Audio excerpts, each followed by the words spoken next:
vehicle comprehensive insurance payable in up to 10 monthly installments through insurance premium financing. We also have a range of funeral plans, including our new and enhanced premium funeral plan. Together with homeowners, comprehensive insurance and household content insurance, we have you covered even when you globetrot with travel insurance that is made available within 48 hours of application. We are right here to give you premium service, from free access to the Sunbird Premier Club and discounted membership at #fitness to platinum card discounts for your family. We take care of your loved ones, with your spouse getting 50% off on their private banking account with access to our suites.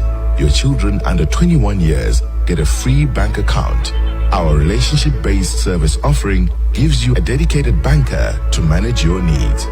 You can talk to your banker for financial advice and make maximum use of our Affluent Express email center, the revamped 247 mobile app, and 247 internet banking. These two are now accessible with a single set of credentials with unified features across both. We do not just offer you financial services, but ensure that we equip you for a better life. Download our What Matters app and tap into our Financial Fitness Academy for you to learn how we can support you to create and build your wealth, save and invest, share your income and protect your legacy, live and enjoy. Because we understand that for you, only the best will do. A big hand once again to Standard Bank. And indeed, on this moment, I would like to acknowledge all the sponsors that have made it possible for this research dissemination to take place, organized by the Kamuzu University of Health Sciences. We need to promote sciences in Malawi. I think gone are the days when people have to do the research outside the country and just feed us. We have an opportunity where we have our local scientists who can find out information and that has the context of our country and our people, and also be able to share the knowledge to all of us. A big welcome once more to our audiences on Times Television and Times 360. My name is Vana Chunga. Welcome you to this Science Cafe. This is a Science Cafe, an opportunity where science is brought to the people. You'll be able to hear scientists speaking about issues that they've been investigating about, and in layman's language, we'll be able to also ask questions and interact with these scientists. At this moment, I will introduce the panelists. We have 3 panelists this afternoon, and they will give us brief talks.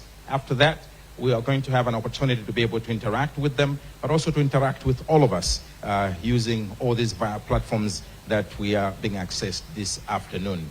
But maybe before we do that, a quick song from Agoroso as everybody's warming up.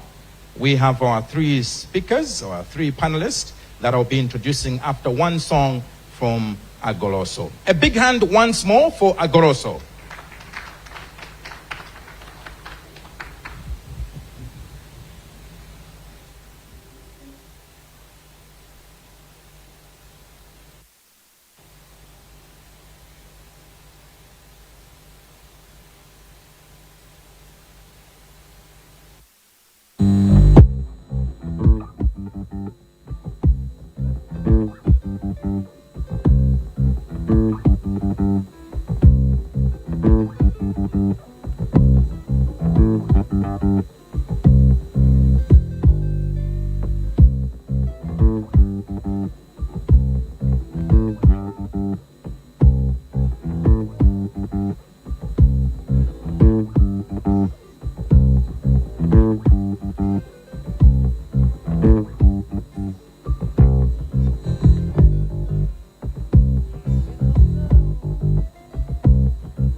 panelists this afternoon. We have Dr. Douglas Sanyahumbi, we have Mrs. Gift Kadzamira, and we have Associate Professor Arox Kamngona. At this moment, I will invite each one of them to walk to the front as we give them an applause.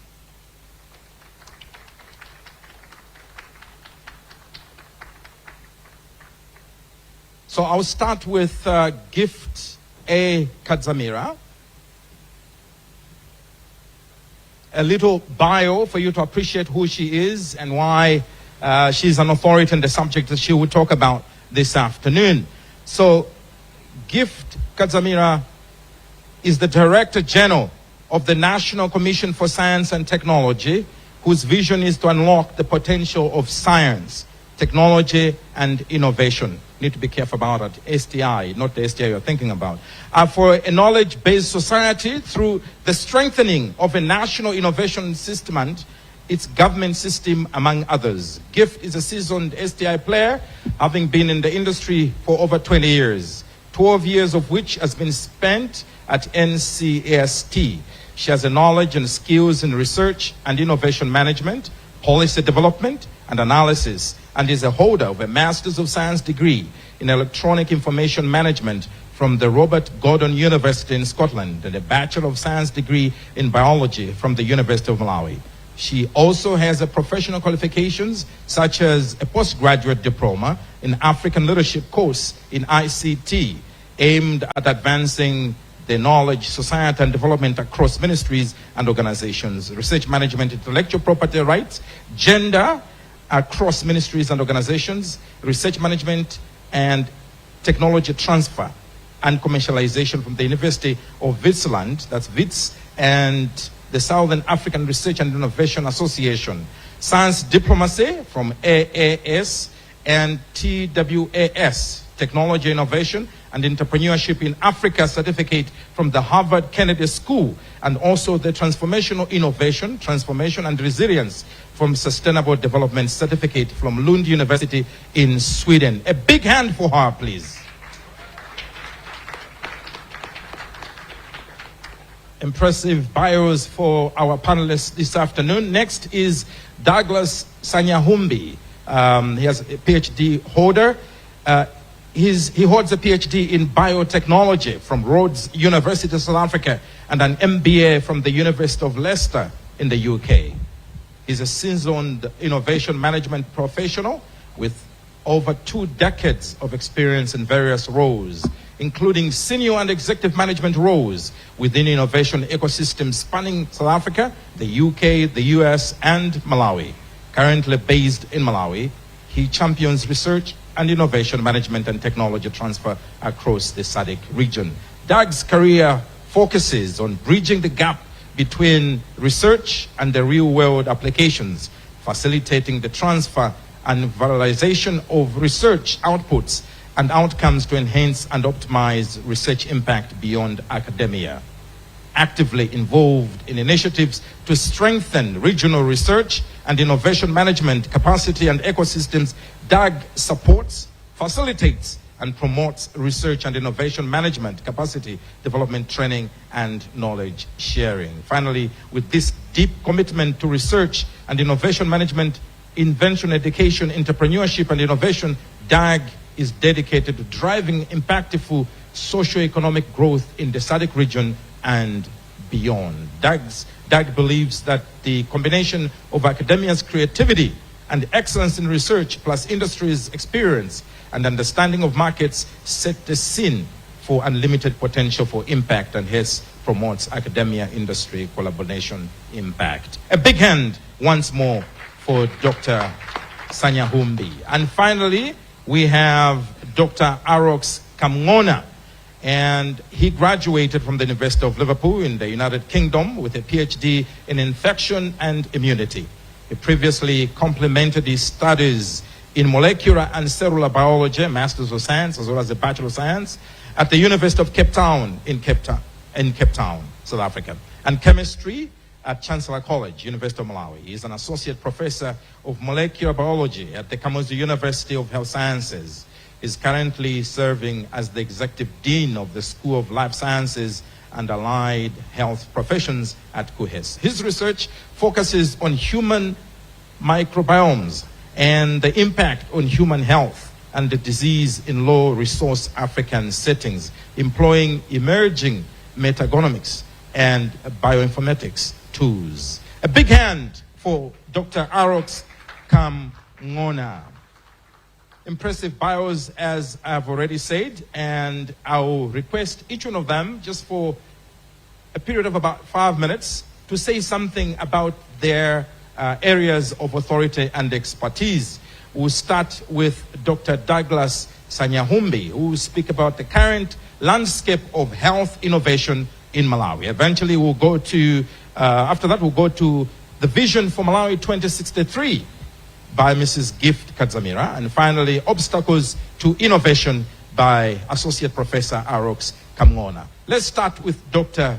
Douglas Sanyahumbi. 5 minutes, current landscape of health innovation in Malawi. Over to you. Thank you very much. So I've been in Malawi now for over 6 years, and I've interacted a lot with all the public universities in Malawi, and obviously interacted a lot with the National Commission for Science and Technology, and various actors involved in the innovation of health sciences. And I'd say that Malawi's current state of health innovation is still young, but is growing.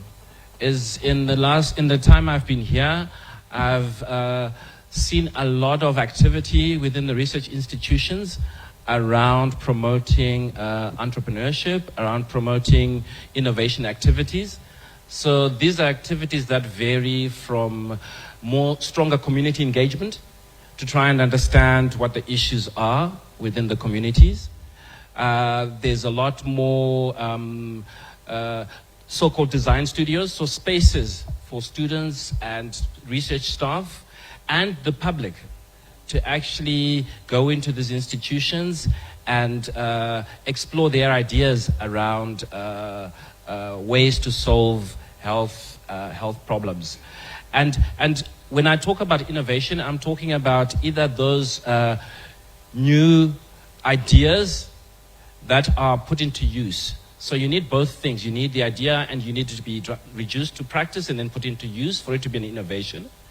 And sometimes it's an existing idea or knowledge or technology that's actually applied into a new use. So a very broad definition for innovation from. And there's obviously within the space of health innovation, there is room for improvement, because again, it generally takes more than just your aspiring researcher, aspiring student to get an idea from the concept stage all the way to the market.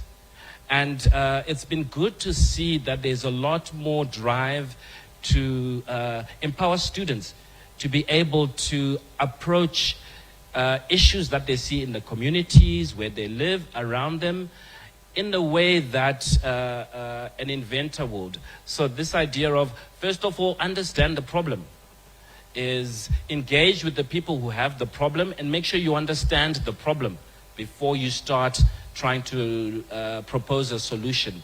And even when you think you have got an idea of a solution, always go back to the community to make sure that you have understood what the problem is. And I think there's a lot more of that that's being adopted in universities.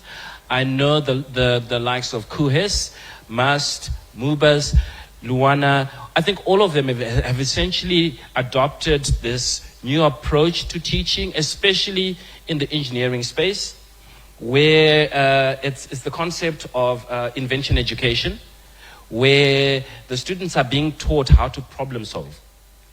Because again, when they go out of universities and they are asked to solve new problems, whether it's in the health space or not, the idea is it'll always be a different problem.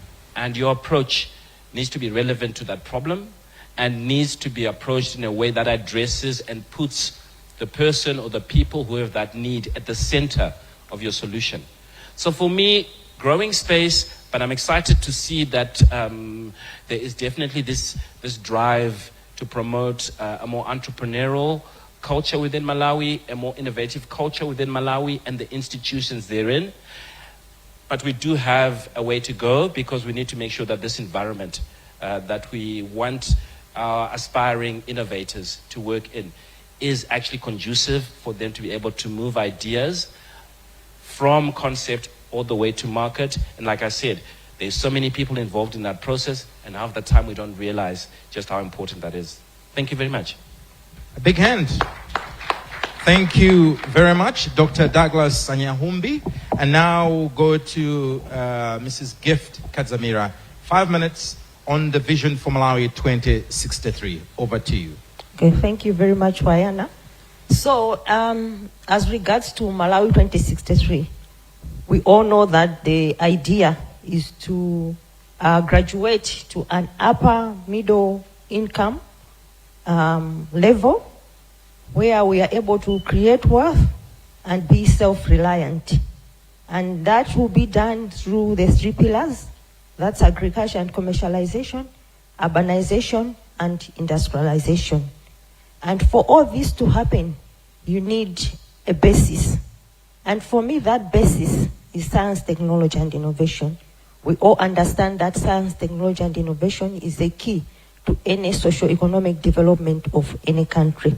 More so, innovation, which we are talking about. And then, this innovation, the way maybe Doug has defined it, should be able to help us to put the innovations that we have, whether they are in a product form, service, model, or a process, to use. And let alone, probably put the innovations to market. If we are putting the innovations to market, it means we are commercializing.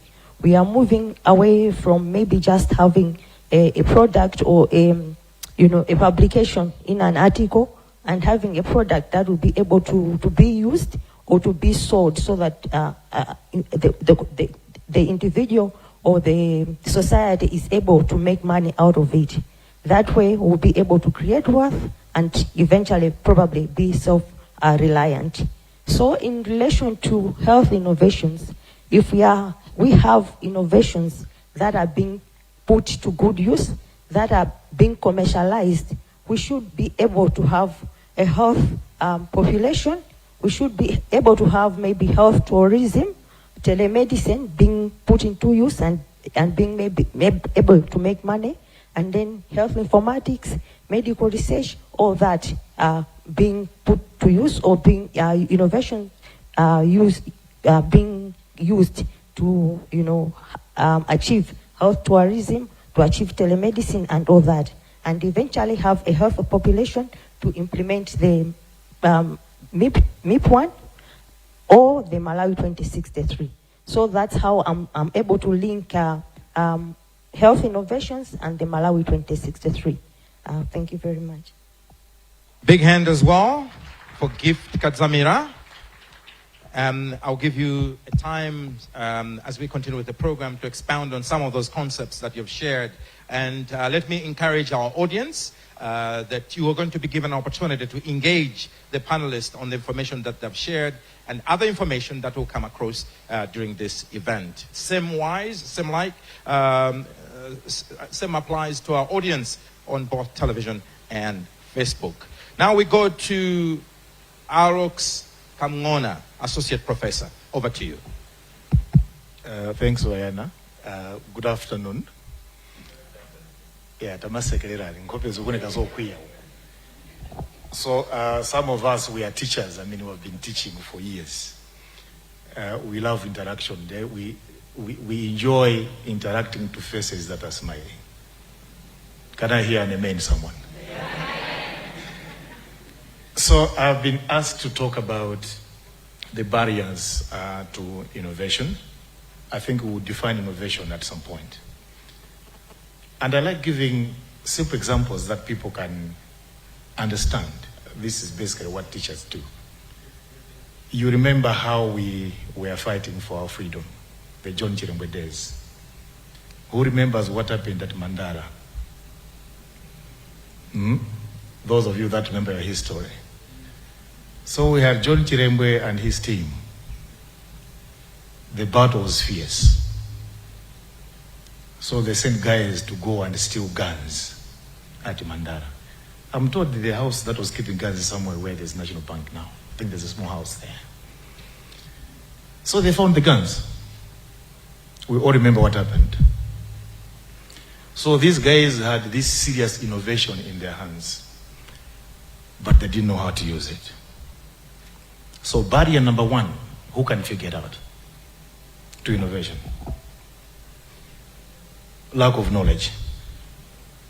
There was no capacity within the Chirembwe camp to actually fully understand and utilize this technology. So if we are to move ahead in terms of innovation, we need to train our people. And this is basically what we as an institution of higher learning is basically doing, to equip the young scientists and future leaders of this nation to actually be able to innovate and utilize existing innovations. The second barrier is basically a lack of infrastructure. Imagine the John Chirembwes with all this knowledge they have actually learned in University of Oxford, University of Cambridge, and what have you. They want to fight using latest technology, and the guns are not there. So you have people that are well trained. They come back to Malawi, and there are no guns. So this is an area that also acts as a hindrance to our progress in innovations, not only in health, but I think in all, spheres of what concerns our lives as Malawians. And I can, go on and on. There are so many barriers that we can talk about, but we have been given 5 minutes. The other barrier, for example, would be the crosstalk between, young minds, I would say creative and educated young minds, and industry. There is no crosstalk. Because you could have an idea, a serious innovation, but if that one cannot be developed into a product that people can use, then it's useless. I'm happy that now we are taking some strides. I mean, we have the innovation hub at Mubas, and I think the MAST, they have, this a program where they're getting, these creative young minds to ensure that their innovations actually develop. So we need to have that crosstalk between innovators and industry. But these two players need to actually operate in an environment that is enabling. Yes, we talk about Malawi 2063. But if we do not actually operate in an enabling environment, an environment that allows creative minds to thrive, an environment that protects the innovations for these young minds, then we will not progress. That will act as a barrier. So I'm basically talking about the legal instruments, the commitment from government, and even the private sector itself. Because when we talk about innovation in health, health affects everybody.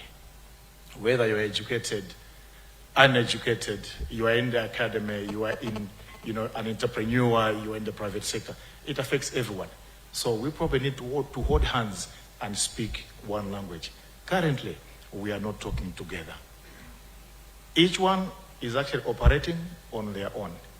Lastly, let me refer to a story in the textbook that is in the library where Dr. Chiweza is a librarian. I think Benjamin Kumwenda talked about it yesterday. There were these people that were building amamanga chisanja kutapite kumuchipite kumwamba okwe. Nde wachikulire kumwamba taona these guys mpando wachifumu tawona awa. So you know what they decided to do? Let us give them different languages. So there was no coordination. Ine ndikulankhula muchitonga kuti anditoliye kuchimai uya kumvanga kuti tatenga makwerero. That kind of stuff. So we need to speak one language. We are in different fields, but all this, the aim is to ensure that we have a healthy nation. Thank you very much.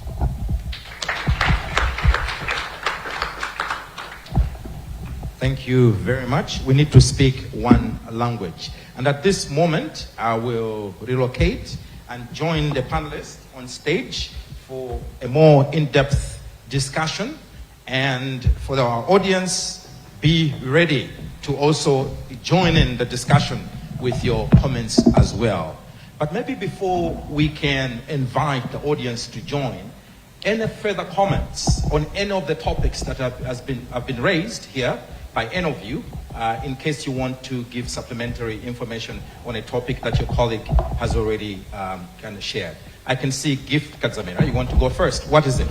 Okay, so obstacles to innovation. Yes.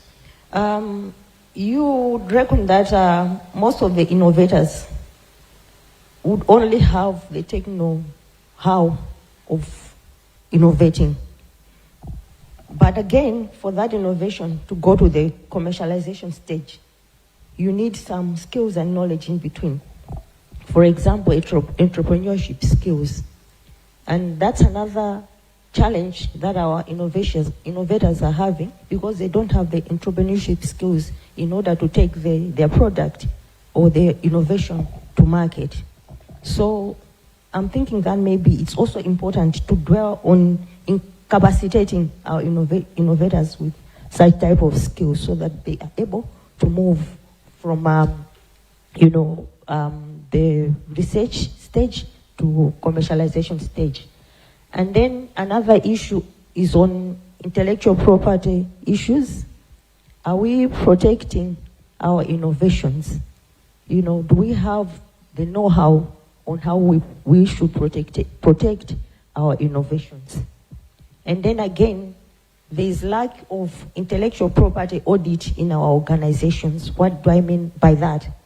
We have intellectual property assets in our organizations, but who knows what is available in Department A and in Department B? Maybe that's what Erox also referred to, working in silos and not taking audit of the intellectual property assets that are in our, organizations. We need maybe to have a catalog of all the innovations that we have. What is the value of the asset? What are the opportunities that you'll be able to get out of those innovations? So let's ensure that we understand these issues, we know what we are supposed to do, and then we continue working in collaboration, not only with other organizations, but within, for example, within Kuhes, we should be able to know what is happening in Department A, what type of innovations they have, and then maybe how they are linking to the other department and all that. That way, maybe we'll be able to benefit and address the challenges that we have in relation to obstacles to innovation. And then again, another final one. Where are these ideas? Where are these innovations? Are they stuck in our reports, dissertations, journal articles? Are we really innovating so that we are able to put them to use? So, yeah, those three. Thank you very much. So, Gift Kazamina has talked about collaboration. Kamon, Associate Professor, has talked about let's talk to each other. Maybe before they can carry on, out of interest to our members of the audience here at Amaryllis Hotel, why are we not talking to each other? I would like to get a hand or someone who may want to contribute and perhaps respond to that. Why are people not talking to each other? Different offices and the same campus, same college. Why are we not talking to each other? You're not going to be impeached or fired, I can assure you that. But this is necessary for this conversation. Because, I don't think it's by chance that this keeps on coming from our speakers. Why are we not talking to each other? There's a hand over there, the organizers. Can we have a mic for the lady on the second row to my left? Why are we not talking to each other? First of all, it's because we don't have the space, the arena where people can meet and talk. Mm-hmm.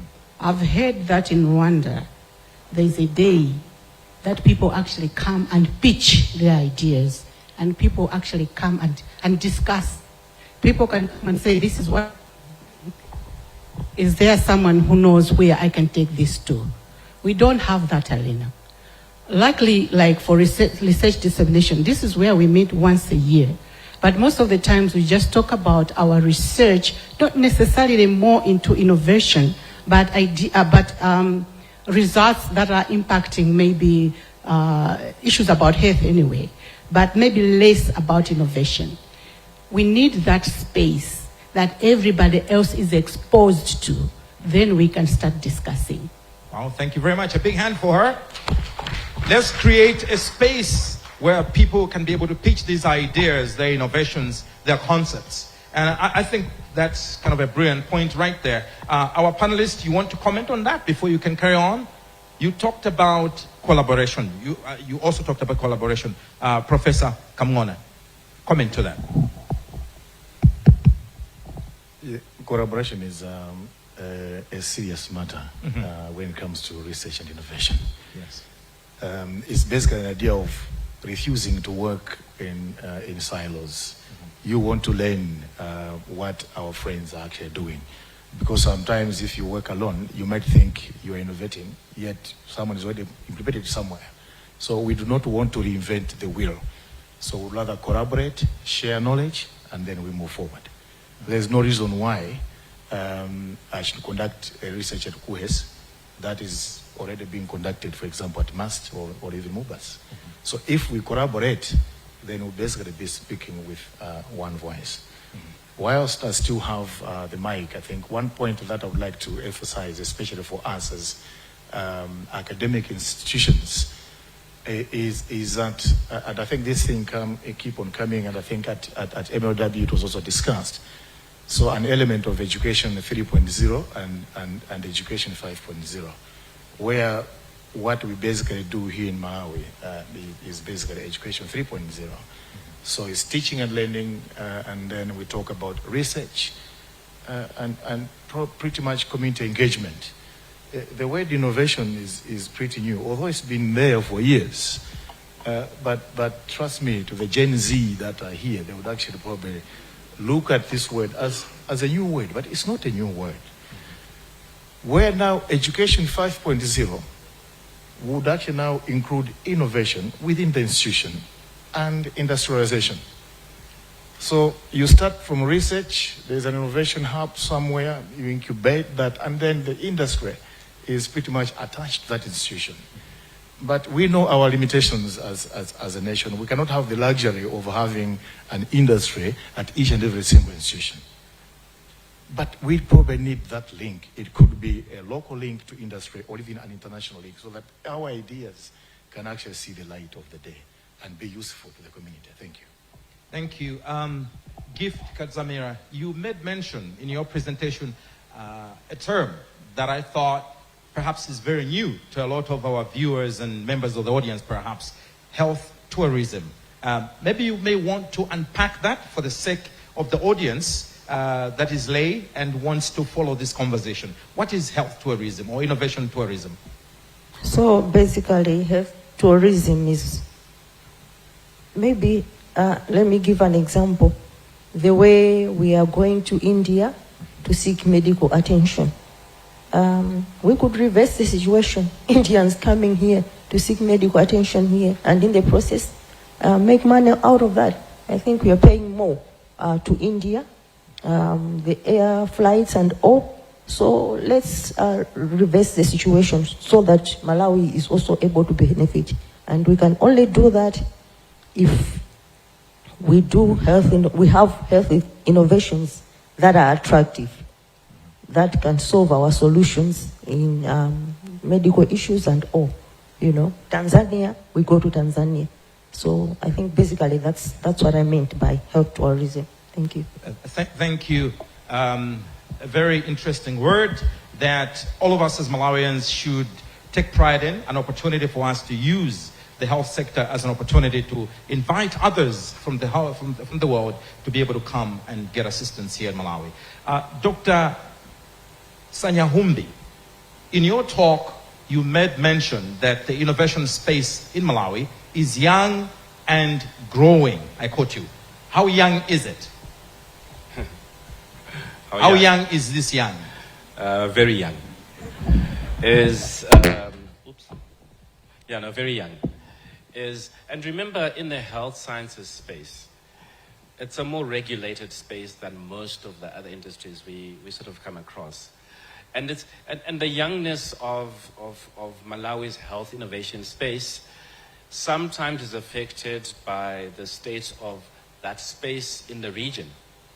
We're still talking about harmonizing regulatory processes for approval of medical technologies and therapeutics.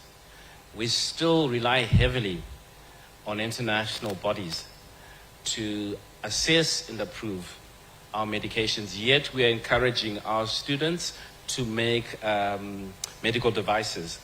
We're encouraging our students to explore the concept of developing therapeutics. There has to be a way where we are so concerned about the safety of those that there's a system in our region to be able to do that. And so the youngness, again, is really the concept that my colleagues picked up on around innovation and entrepreneurship. They really aren't new.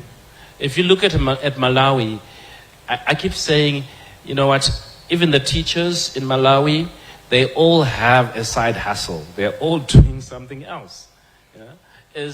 They've got this idea that I can be entrepreneurial. I've seen an opportunity. I can make the best of it. You can do the same in the health space. What is the opportunity that you've seen? How are you going to make the best of it from a Malawi context? Because you understand the context better than anybody else. So again, it's really this trying to understand where do we start. And I think capacity, which was mentioned by Arox earlier on, is critical. We need to be not only excellent at the research, but we also need to be excellent at being able to assess the value of that research. We need to be excellent at being able to move the research in the right direction and partnering with the people that actually have the skills and the capacity to do whatever the next step is. Innovation doesn't just sit within research universities or organizations. There's so much happening in the communities. Remember, the communities they're the ones living with the problems. And we seem to think that they're waiting for us to innovate. They're not. They've found a solution. It might not be most appropriate. We need to then come in and say, here's a more appropriate thing. But they're not waiting. They're already innovating. So we need to be very aware of the innovation activities happening in the communities. Because remember, if we're defining innovation as essentially an invention on something, an idea that's put to use, communities have lots of ideas that they're actually implementing. They're innovations. And I also hope we're not waiting, by the way, to get these spaces for interacting researchers, students. You know what your research areas are. And I think researchers tend to be very protective sometimes of their space. And so one of the things, again, is if you really are serious about innovating, you need to open yourself up and find out what's going on in your institution, what's going on in not just Kuhes, in MUBAs, and say, these guys are doing something that could help me. How do I work with them? Arox said it perfectly about collaboration. The future is collaborative. Without collaboration, you will be left behind, especially in this space. Thank you very much. I'll turn again to the audience, especially those of you physically present here at Amaryllis Hotel. When talking about obstacles to innovation in this industry, I don't know who else has a hand up to say, I think this and that too has got to be added to the list of things that we need to deal with, because these are the things that are standing in the way of innovation in this industry. There's a hand right there in front in a blue suit. Over to you, sir. Thank you very much for giving me this opportunity. My name is John Imponda, Kuhes. I think to add to the conversation, something that is not being talked out as we share this, research and innovation, is the issue of funding. There are those brilliant minds which are out there, and the ideas are there, but to advance that idea has been alluded as to indicate that we are still hanging around the 3.0. We haven't upgraded ourselves to 5.0, where we are moving from, the community engagement, we are moving now to innovation, and we are turning that innovation into something that can be commercialized. So to upgrade from there, I don't know, universities, government, how much funding, how much seed funding is being, pumped to help these young upcoming Gen Z minds, to help them. I think this is also an obstacle. In addition, something that has already been said regarding intellectual property. People are trying to be protective of their space. It's true. But again, is the legal environment as they share, as they open up, as they protected? Or you share, the next time you hear about it, someone is already, producing that in China. So the legal environment, and number two, the issue of funding. Thank you. Thank you very much. I'll ask our panelists to comment on what he just said, talking about funding. You want to comment? On the funding? Yes, go ahead. Specifically. So a key understanding, which I think, again, and it's not just a Malawi issue, by the way, the funding thing. Whenever you sit in these sort of panels and you have this discussion, it's always on the list. And it's not that nobody's doing anything about it.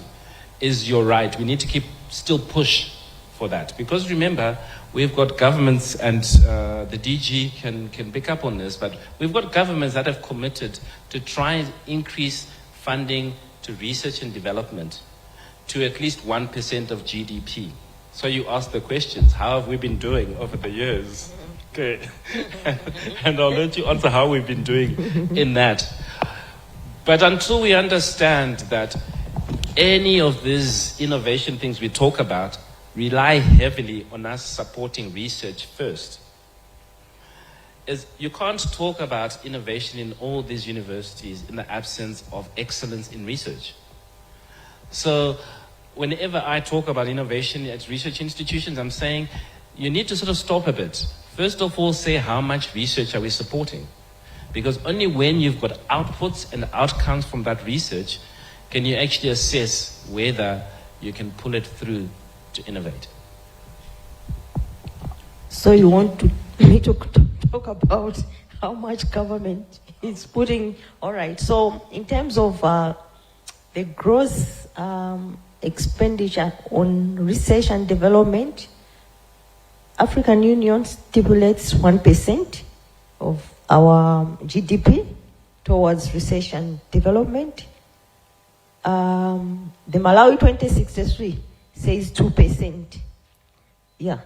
According to the Research and Development Survey of 2019, Malawi is spending 0.17, So we are not doing well. We need to do something about it.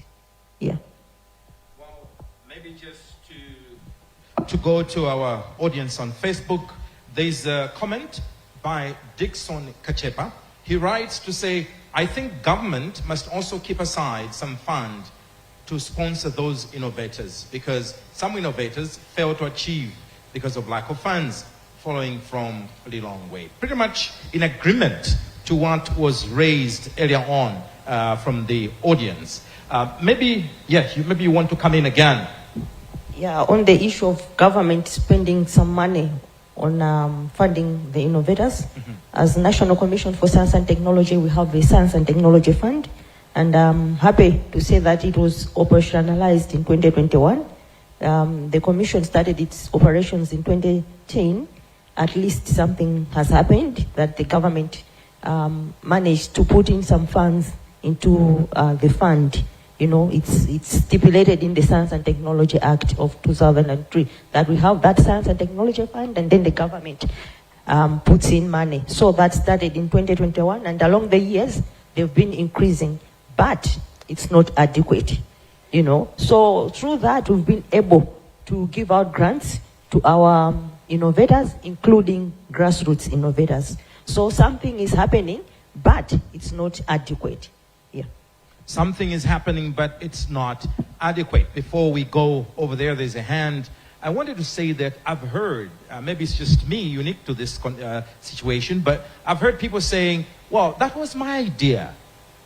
And someone took it and went, and they're thriving, and they're looking like the stars. But it was somebody's concept. So you talked about intellectual property, earlier on. I don't know, how do we navigate in this terrain of innovation in the health industry? At the same time, being cognizant to the fact that some people don't have very good intentions.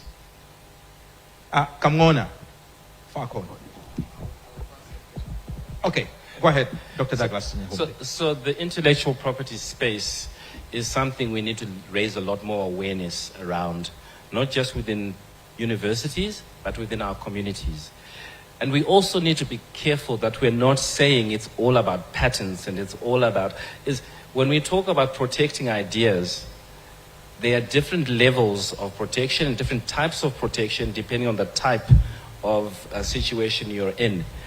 And we need to make people aware, for starters, you can't protect an idea other than keeping it to yourself. The problem with that is, if you keep that idea to yourself, it goes nowhere, because you usually cannot do enough on your own. And then, if we're engaging and raising awareness on the intellectual property side, we mustn't overcomplicate this. If I've got an idea, I have to present to my university about this idea. I can, and it's not always complicated. I can stand here and say, I'm about to present information that might have proprietary information, that might need protection later on, and needs to be maintained as confidential. If you're not willing to maintain that confidentiality, please walk out. And anybody who stays by default has entered into agreement, okay, to maintain your confidentiality. You can go a step further. You can say, before everybody walks in here, they sign that register, and you've got a line at the top that says, by signing, I'm agreeing to maintain confidentiality. But we also need to be careful about saying, my idea is the greatest, I'm not going to talk to people, and if it was that great, you should have moved with it, you should have found the right people who are excited about that same idea. I also don't think money is always the problem. Mm-hmm. Where there's a good enough idea, where people really see the compelling solution that you've created, money usually follows good ideas. So it's not always the money that's the problem, sometimes it's the idea as well. But having said that, research is not about the idea yet. So you need to support the research. That funding for research is still critical. Money usually follows good ideas. What ideas do you have? There's a hand from the audience. Please give them a mic so they can be able to contribute as well. We're talking about the obstacles that are there in the innovations space in the health industry in Malawi. Thank you very much. I think this is a very important issue here in Malawi. I just wanted to find out from the ministry or from the country, in terms of our education system, how do we cultivate that culture from primary schools? Because we've always understood that we regurgitate information, but we don't really know how to use it beyond that. So how do we cultivate that culture? And also you touched upon the issue of patent. I would appreciate to see ideas that I could pinpoint, like, this is the person who developed this idea and it's working for the country, so that I can be motivated to do that as well. So probably you can expound on that. Thank you. Yes, thank you very much for that. There are people who have argued that during our days in primary school, we used to dissect frogs, and that perhaps did not have much contribution, to issues of innovation. So in terms of education, what are we doing to prepare, to lay a foundation for innovation? Gift Katsamira. Well, let me start and then I'll pass it on to Erox. But I guess the issue that he talked about, moving from education 3.0 to 5.0, that should help us to include the issues or incorporate of issues of innovation into our education system.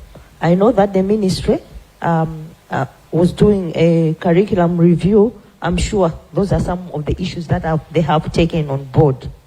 And in relation to issues of protection, patenting, and all, another key stakeholder in this national innovation system is the Registrar General.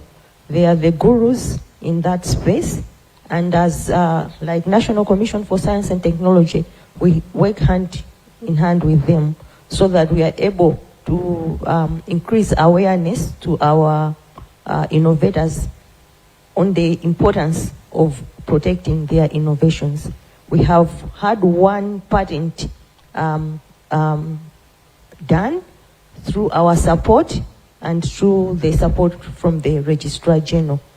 We supported them financially, and the innovator was able to understand the importance of patenting his innovation. That has been done. It's in records. You can check with the Registrar General. So that's work that is still going on. We want to have a lot more innovations protected. And as Doug indicated, it's not only through patents. There are other ways in which we can protect our innovations, trademarks, and all. So those are the areas that our Registrar General and the other legal minds should help us with. We are not, experts in that, but that's why we are working with the Registrar General so that our innovators are aware and are able to protect their innovations. Thank you. Thank you. Emmanuel C. Peter, writing on Facebook page, says, another limitation is the limited mindset change. Most institutional training focuses on creating employees rather than innovators and self-sufficient entrepreneurs. So most of the time, we want to talk about creating employees rather than innovators who are actually self-sufficient. Arox?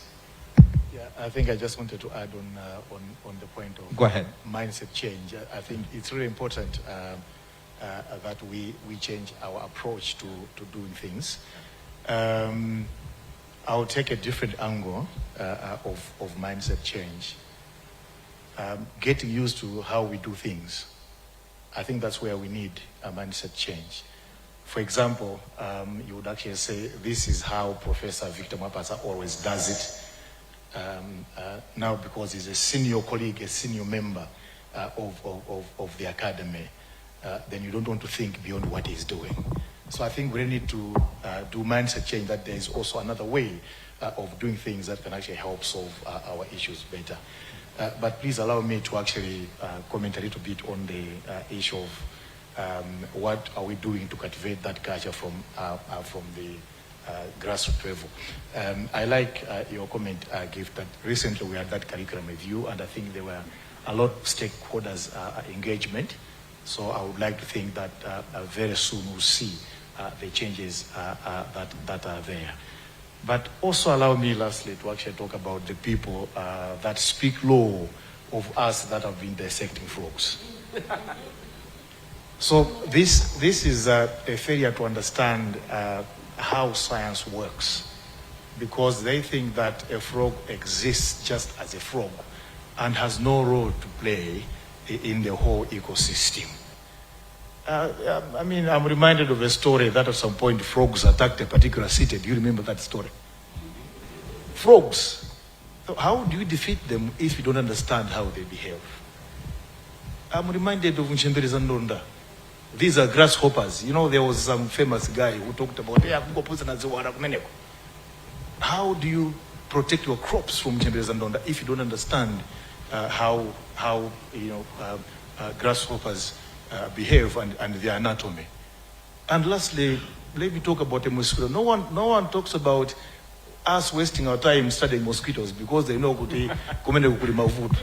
So they are very happy to hear a professor who has a professorship in mosquito behavior, because they know that will actually protect them. So that's a very selfish way of looking at what we do as scientists. Yesterday, remember the minister here said that we were very innovative in actually distributing, mosquito nets. But what we also forgot is that even mosquitoes too are also being very innovative in how they survive. So each and every entity, be it humans, be it microorganisms, we are all innovating. Even bacteria, they have found a way of evading our antimicrobials. So we have no choice but to innovate, and we need to embrace that culture of innovation so that we benefit as a nation. Douglas, you talked about doing research or in the right direction. I would like, my understanding of that is that we actually need to focus on what we need as a nation. The minister said we do a lot of research that does not answer or address our problems. The funder says, can you do this? So we are used as guinea pigs. They get the results and they become very useful. Even the dose that we use, you see, I was actually chatting to Professor Chimwaza just now. So don't be surprised that I'm mixing Chichewa, because we have the audience on TV and even on Facebook that also need to understand what we are talking about. So I think adherence and funding the National Health Research Agenda, for me, is the way to go. Because, trust me, the academics in the academy have serious ideas that can actually drive the National Health Research Agenda. But like Dr. Mponda said, funding is a limitation, and we need to have a serious discussion on that one. Thank you. Thank you very much. I know both of you are itching to say something, but I'll start with him. Dr. Sanyahumbi, can you say something first before we go to Gift Kadzamira? Sure. So on the criticalness of changing our culture with regards to innovation, our mindset with regards to entrepreneurship, it has to start so much earlier. Because with this current generation, that they were brought up to say, I'm sending you to university so you can get a job afterwards and look after me. And you need to start teaching at primary school all these problem-solving type of approaches to teaching. So a child can see a problem and let them fail and try again, and fail and try again. And we still have that culture of, if you failed doing something, I'm certainly not going to give you any more money. Instead of saying, oh, if you failed, but you show me you've learned the lesson, you're probably the person I want to give the money to, because you've learned something. So we need to really, this is, I think one of the most important thing is we change the culture to allow us to be comfortable with taking calculated risk, with allowing us to be able to allow people to fail and understand why they failed and then move on. As long as we're learning the lessons, we need to really approach it from empowering students at a very early age to learn how to solve problems rather than to always regurgitate. There is a place for when you have to know that 1 + 1 is 2. And before you comment, there is from Facebook, our Facebook page, Chiamiko Chinquita Piri says, I feel our curriculum is adequate. We need to expose students more in addition to classroom learning. So apart from classroom learning, let's try, to expose them as much as possible. Your comment, Kadzamira. So, yes, we indeed need to expose them more, but maybe looking at our schools, I'm talking about maybe community day schools, secondary schools. I once went to a secondary school, community day secondary school in Machinga. Secondary school students were sitting on the floor, and that tells you that they don't have a lot of infrastructure that is required to expose them even more to other things. For example, labs, So if you're doing science and you don't have a lab, what does that tell us?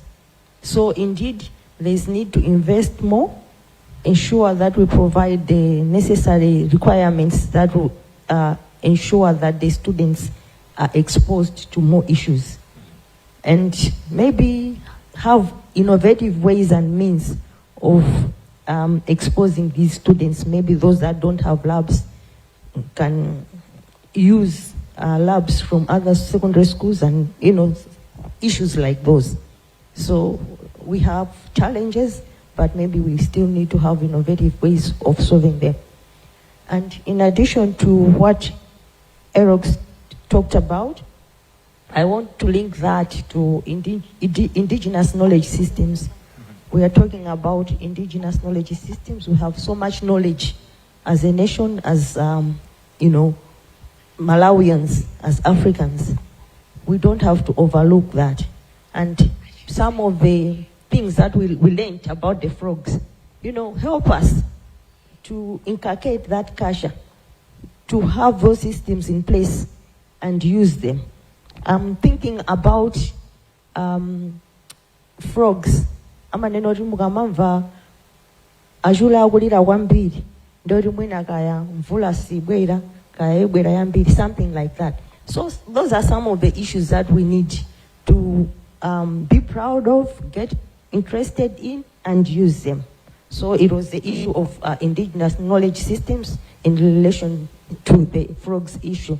And then on the National Health Research Agenda, I also want to talk about the national research agenda, not only the health aspect, but the overarching agenda, which is the National Research Agenda, which the National Health Research Agenda is aligned to. And again, the National Research Agenda is aligned to Malawi 2063. And for us at National Commission for Science and Technology, we are saying the money that is in the Science and Technology Fund will only give out grants to those researchers that want to research on priority areas that are in the National Research Agenda or National Health Research Agenda. So that by doing that, we are solving our own local challenges. Yeah. A big hand for that good news. There is a hand from the back, sir. We are going to give an opportunity now to take questions from the audience. And let me just remind you that we're going to have a quiz and prizes that will be given out today as well. So, but before we get there, questions from the audience. You can put your hand up, and organizers, please help me with the mic to give it to any of the people whose hands are up. Okay. My name is Minus Ndambo from Kuhes.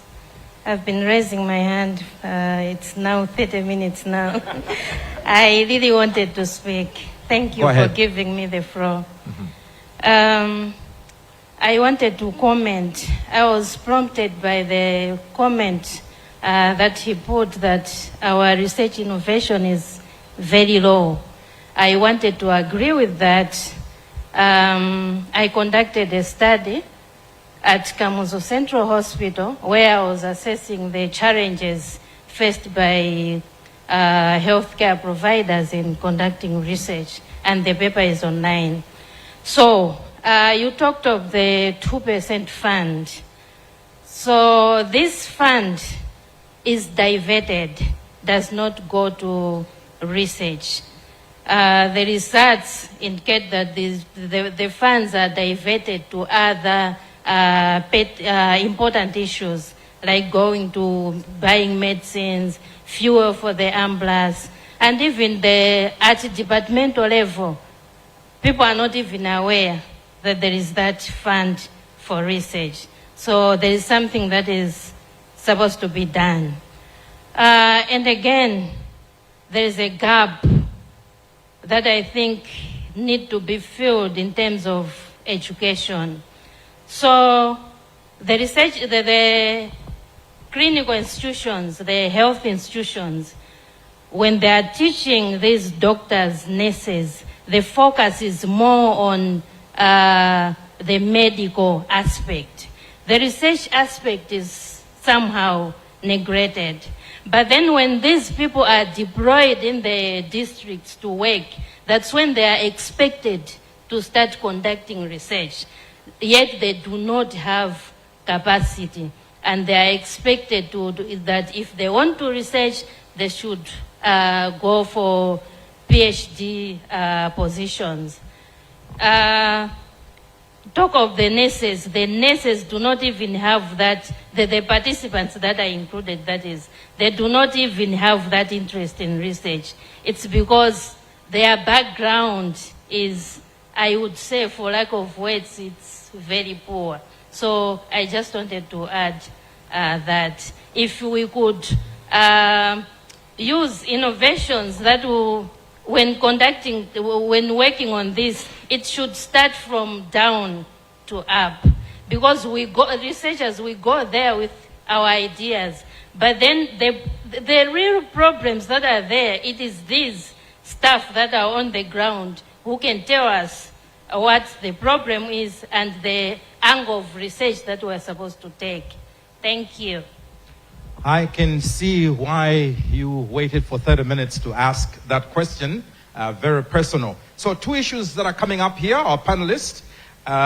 There's the issue of diversion of the funds, and there's also the issue of a bias towards the medical angle when it comes to preparing these professionals before they go for work. And then when they're in the field, that's when you're expecting them, to be engaging in the research. So I don't know who is going to go first. Our panelists. Okay.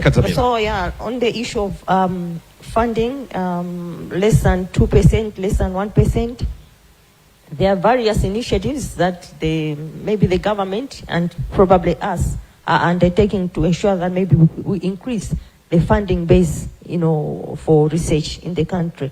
So specifically to health research, there's the Grand Challenge Initiative. As Malawi, we launched the Grand Challenge Malawi Initiative. So we have big funders like Bill Melinda Gates Foundation, and recently we are collaborating with Grand Challenges Canada. So we do a matching fund. That way we'll increase the resource base and be able to give out more funds to our researchers. So basically on health research. And then the other issue that always comes to my mind is maybe as researchers having access to NIF loans. Something can be done so that maybe researchers too are able to access the monies that is available through NIF and use it for research in our country. And then engagement with the private sector. The private sector that is maybe funding research, give them tax exemption so that they are encouraged to give out more money for research. So maybe those are some of the ways in which we can increase funding for our researchers and innovators in the country. Thank you. The issue of diversion of funds, yes. So when... Use my microphone. So I think when you look at the national level, it's not so much a diversion of funds. While the country commits to a 1 or 2% expenditure on R&D, don't forget they're always competing demands on this budget that government has. So they're always striving for this 1 or 2%. And it's not just Malawi who are struggling. I think there might be 1 or 2 countries who've come close to 1%, but none of them really have got there. What we need to do is continually be advocating. I think that was the comment earlier on. Continually be advocating for the importance of research. If in our national development plans and goals, we're saying we want these researchers to contribute to national development through research and innovation, then you need to keep advocating for increasing that budget. So it's not being diverted. It's actually competing priorities that government has to balance. And yes, we might agree or disagree about how they balance it, but they're not really going out of their way to divert funds. Institutionally, again, it's a discussion, I think, within an institution where, again, the leadership of that institution are trying to balance what are the priorities for this institution and how we're going to manage to be able to do that. On the comment about nurses or other staff not having the skills, that's true. It always comes back, I think, to a comment made earlier on by Arox about strengthening our curricula. It means going back to saying, what is the role of the nurse? What do we want them to do? Is if research or knowledge in research is a critical component of their later skills, then you do need to include it in their curricula. If it's not, then you need to say, we know what they're going to do when they leave, when they've qualified.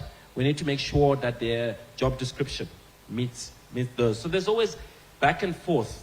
There's always room to work on the curricula we've got based on the lessons, I think, that we've just heard. Say, so what are we going to do? Go back to the curricula. That's the only place we can change it. And say, these are the skills we need. This is how we're going to develop them. We'll take the second question. There's a hand over there. Where's the mic? Yes. Your question, madam. Thank you. My name is Ongani Javola, a lecturer at Medical Rehabilitation College.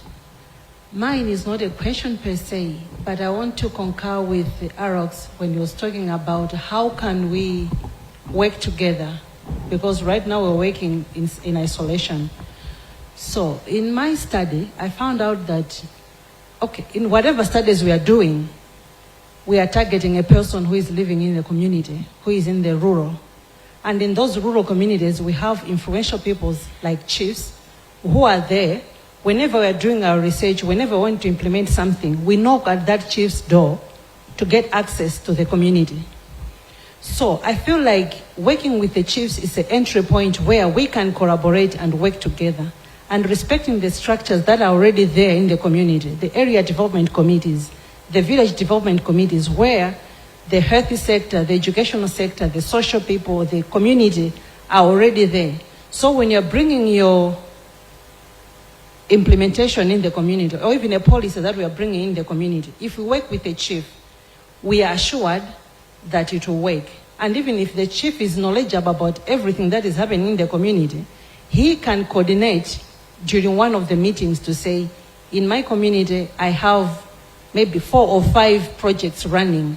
How best can we coordinate the resources to achieve to the person?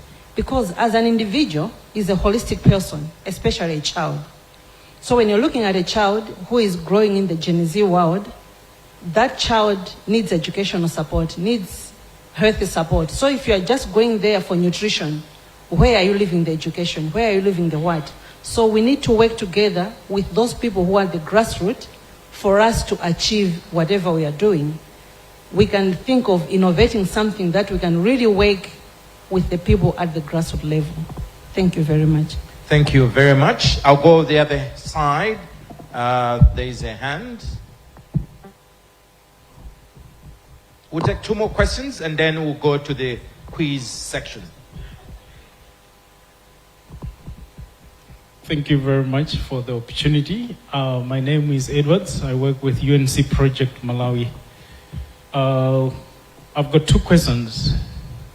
Number 1 is to Dr. Gift. I think she highlighted a great and an important issue regarding NIF loans, helping us with research pursuance. I just want to be advised. I guess, in my understanding, NIF loans are for people who are doing businesses so that they should repay at the end of the day.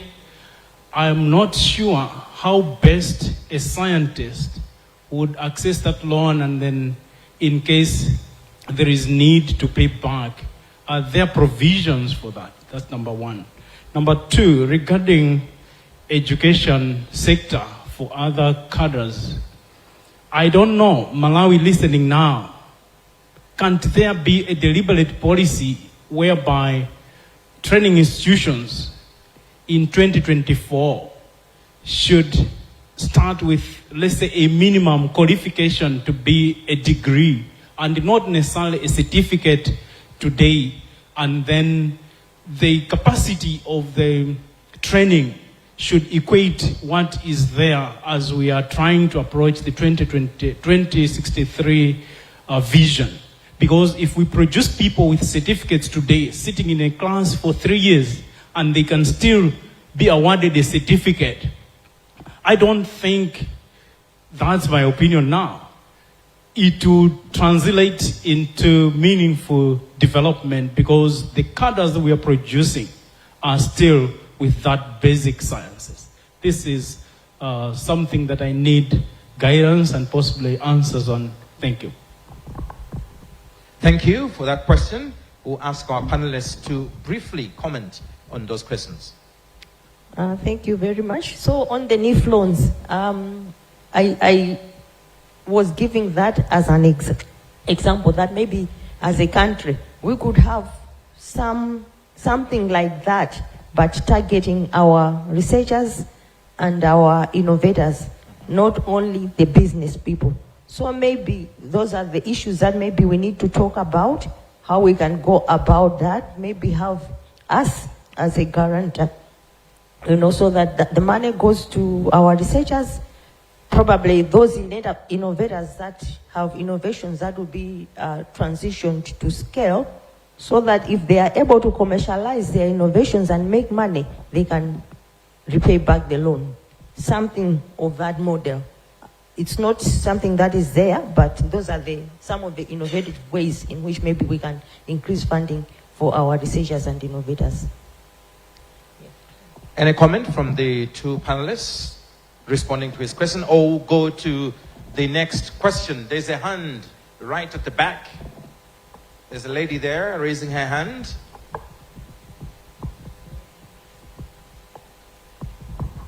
Thank you very much. My name is Dr. Tembi Katangwechiwa. Mine is not a question but a comment. I would like to concur with the lady that spoke here about us as researchers doing research that actually involve the people at the grassroots. I think Malawi, for us, we need to start thinking more of translational research that makes an impact at the people in the community. You see, Malawi, our healthcare system is so disintegrated. The child that you see in your clinic today you might never see that child again. And you would treat, as a clinician, you would treat, but you're not able to follow up to see what happens to that child later on. But when we engage with our community healthcare workers, they are our eyes and ears in the communities. And I see Malawi as a country that has a strong opportunity with these community healthcare workers that we can integrate to assist us to implement research that can actually make an impact in people's lives. So I think it's high time as researchers we start moving out of our comfort zones, because I, as a pediatric neurologist, I want to be in my hospital where I am treating my children. But I need to step out of that comfort zone of the hospital and say, how do I treat a child with cerebral palsy in the rural Malawi? That's the mindset change that I would want us to move on as a country. Thank you. Oh, thank you for your contribution. Last question from the audience. I think there's a gentleman just next. All right, thank you very much. My name is Wakumanya Swande from Kuhes. My question is, what can we learn from what is being done in terms of innovation in health within the region? What lessons can we draw from the region? Thank you. What lessons can we draw from the region? Okay, maybe that could come. Let me start. So, the issue of having technology transfer offices in our universities as well as R&D institutions. We have technology transfer offices with technology transfer officers that are able to implement issues that are stemming from innovations, research to commercialization. So this gap, the challenges that are in here, otherwise known as the valley of death challenges, they are the technology transfer offices that deal with these issues. They are the ones that are able to create awareness in a university, in an R&D institutions on what is supposed to be done. They are the ones that come up maybe with IP, institutional intellectual property policies. How many of us have IP policies, our own institutional IP policies? They are the ones that are able to do IP audits of our own organizations. So learning from the region, our colleagues have technology transfer offices. They have intellectual property offices. And then, in relation to what was talked about, citizen science, they are the ones that are able to co-create, with the citizens, with the communities, on the solutions that we need to come up with our issues on the ground. So it's citizen science that embarks on what is called quadruple helix. So quadruple helix is involving the government, the academic, the communities, as well as the industry linkage. So these four entities, previously it used to be the government, the academic, and the industry. But now we are moving on to include the citizens, the communities, so that together we can co-create the solutions that will make impact. And a comment? So I think one of the biggest lessons from the region is, in order to drive innovation, you need to strengthen the research space. So while we want to develop and have innovation activities happening at our institutions, the starting point really is to say, how much are we supporting research? And I think we also need to be clear that while it's important to say we're going to prioritize those research areas that support national development areas, there is also, as a country, as a nation, you can't ignore the critical value of curiosity-driven research. Okay, that curiosity-driven research is what stimulates the creativity, what gets the innovation to come through. Okay, so you need the balance. Yes, I understand. You can say, this is the fund we're going to create. We're going to prioritize things that are national development focused, but don't forget the importance also of curiosity-driven research within your institutions. The other thing I think that we need to learn from the region is the real difference between research management support and innovation management support. They're two very different activities that require very different skills. And if we make an academic responsible for innovation management, you are really not going to get very much innovation going on. Because that's not the skills they have. They don't have the legal skills, they don't have the business skills, they don't have the commercialization skills. So you want to try and make sure, and I know it's hard for universities sometimes to bring a person who's not a core academic into the system, but that's what you need to move these things along, is if we want to make that slight impact, that's what we need to do. It's going to always be harder in the health space because of the regulatory system in the health space. But there are lots of policy and process improvement issues in how we deliver medicine at various levels of hospital that Malawi is working on, and those are critical. So I think it's really saying we need to look at what does it take to get any of these ideas from where they are in the universities to market. Where are we strong at? What are we missing? And where are we going to get those skills, or where are we going to build those skills within the Malawi context? And there's enough organizations within the region that are willing to support Malawi in that development. And there are projects that I'm involved in, that NCST are involved in, that are regional, for that very reason, that we want to capacitate Malawians so they get a chance to see. Because again, your context is always going to be your context, and you want to innovate based on your needs and your context.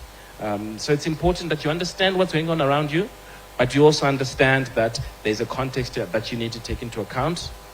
One of the biggest problems in the African region that we have, whenever I talk about innovation, everybody says, I talk about inward tech transfer, bringing technologies from outside, adapting them, and then applying them. And everybody's saying, but then we'll never have anything made in Malawi. If you're going to wait to make everything locally, we're always going to be 10 steps behind. The idea of technology coming in is, does it make sense for us to reinvent? Understanding that we don't have the time or the money or the luxury to do it. Can we look at what's out there, change it to make sure it suits our needs in the local context, and then adapt that. There is innovative steps in doing that. So I think we also need to be careful that we're not always saying it has to be made in Malawi. Thank you. Thank you for that comment. I know, Arox, you had a hand up, you wanted to say something, but I'll call Mr. Nkola to come and lead us in a quiz. And I was told there's some good prizes to be given to those that will get these questions correctly. A big hand for him, please. Thank you so much, Oyana, and all the panelists. It's always good to administer a test after teaching for an hour or so. So, all right, I'll ask a few questions. If you're ready to answer the question, just raise up your hand. There's someone there who see you. The person who raises their hand first will be given the chance to answer the question. If you get the question right, then you get a t-shirt, right? So, the first question is simple. Apart from Standard Bank and FDH Bank, mention any 4 sponsors of this year's RDC conference. Apart from Standard Bank and FDH, mention any 4 sponsors of this year's RDC. There's a hand there. Zuze, you can help us quickly. Any 4 apart from Standard Bank and FDH? So there is the Malawi Liverpool Welcome Program, University of Melbourne, First Capital Bank, and I think CDH Investment. Yeah, that's 4, yeah. All right, yeah. Correct. Thank you. You have a t-shirt. Thank you. The second question is, would like someone to give us their understanding of innovation in a very simple way that anyone can understand. How do you understand innovation? The way you understand innovation that you can communicate to others. Anyone? Because you're talking of innovation in health. Let's start with innovation. How do you understand it? Okay, there's a hand here.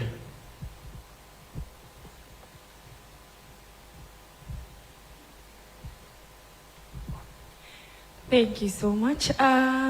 Innovations are new ideas that people come up with that solutions to different problems that societies or communities may have. You finished? Because they're the ones marking. So they're not just ideas, but then they're put into practice and they can actually bring results. Thank you. I hope it's a correct answer. Thank you. You got your t-shirt there. Now, I want to explain the same innovation, but I want the explanation in Chichewa. Any 2 who can explain the same or define innovation in Chichewa? Okay, I'll give chance to other 2 first who have not yet answered, but if it fails, I'll go back to you. Anyone who can explain innovation in Chichewa? Innovation tugamba ndijani kuti munthu amvetsetse bwino. Tikati innovation in health tugamba jani? Anyone to get a t-shirt on that? Yes, there's a hand there. Okay, yeah. Innovation ndi nzeru za nyuwani zomwe anthu akafukufuku apanga zoti zithandizire kusintha mavuto amene alipo kubweretsa kusintha mmoyo mwa anthu. Okay. Chichewa mwina mukonzi pamene pati za nyuwani ndi chisungu chimene Chingerezi. Right, thank you so much. Correct. You get a t-shirt there. All right, then let me ask 2. The one who respond in Chichewa and the other one in English. The question is, from the Science Cafe discussion, can you suggest 3 ways through which innovations in health can contribute towards the vision, the Malawi Vision 2063. 3 ways how you think innovations in health can contribute towards that goal. The first one will answer that one in English. The second one will answer 5 ways in Chichewa. Quickly. Okay, 2 ways. 2 ways. The first one, 2 ways. The second one, 3 ways. How do you think innovations in health can contribute to achieving the Malawi goal of 2063? Following from all the discussions here. Anyone ready to get a t-shirt? Innovations in health, how can they contribute? All right? Thank you. Okay, yes. Yeah, so the first way, I think innovation can bring in new technologies or procedures that will be locally available in Malawi, improving the universal access to health. Another way is that innovation will also improve all right. Innovation will also improve the innovation in health. Okay. Yes. Yes. You finish. Yeah, we'll improve how best we handle diseases or treat diseases efficiently. Thus improving the health of the population. Thank you. Correct. All right, thank you. Correct. Get a t-shirt. The last one in Chichewa, 3 ways. Njila's my innovations amenewa mu health akozothandizira bwanji kuti tikwanitse masomphenya dziko la Malawi kufika ku 2063. Njira zitatu. Yes, there's someone there. Zuze, you can help us. You can build on what has been said here. My innovations atauthandiza kuti tikwanitse masomphenya to 2063 poyamba chifukwa choti my innovations akutithandiza kuti zinthu zina zimene mwina zinali zoti zimapangidwa kunja titha kuzikwanisa mu dziko lathu lino. So chuma cha dziko chitha kumayenda bwino fa ndalama ndekuti zichepesedwa zimene zinakatha kupangidwa invest pa health pa umoyo wa anthu. We said 3. Okay, so china chitaukhala kuti pa umoyo wa anthu upita patsogolo sinanga zinthu zikupezeka mu dziko lathu lino ndoti zinthuso ziziyenda mwachangu komanso ndoti in general ndoti dziko lathu likhalabe uchipita patsogolo chitukuko. Yeah. Last one. Monanga namba 3. Ndangwesera ziwirizo. All right. Thank you. You got a t-shirt there. Thank you so much. Otherwise, I have a big bag of t-shirts, but because of time, we'll end it there. Thank you, Ayan. Thank you. Another big hand for him and for all of those that have managed to get t-shirts from the quiz. Now, it's to wind up, unfortunately. I was loving the discussion. Sometimes we have the impression that you cannot have fun and talk about science, but it is possible. And we need to talk about these things in our country, very relevant to our context. Now, we need to invite the closing remarks, and this will come from Professor Angela Chimwaza. Let me invite you to come up and give the closing remarks. You can use that podium over there.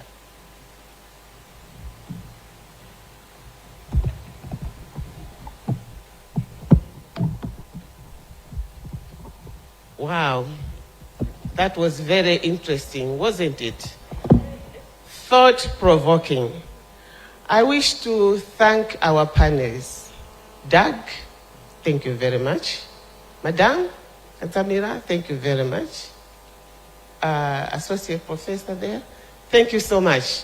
we have enjoyed the discussions, and we have come up with issues that we probably have been thinking about that prevent innovation, but now that we have talked about them, maybe we can do something about it.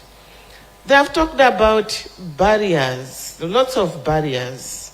We need to train people to do research. And the training, we should not just focus on the training that we do in school, but even our education system should also encompass research. Now, I hope we'll be able to reach our primary and secondary school going students, and the teachers, as you have said, that we have developed a new curriculum that promotes innovation, creativity. I think that is very good.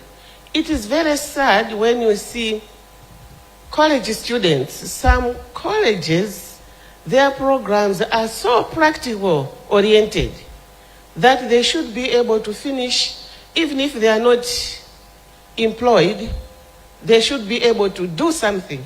But it's not happening. They are waiting for somebody to, for example, somebody who has been trained in agriculture.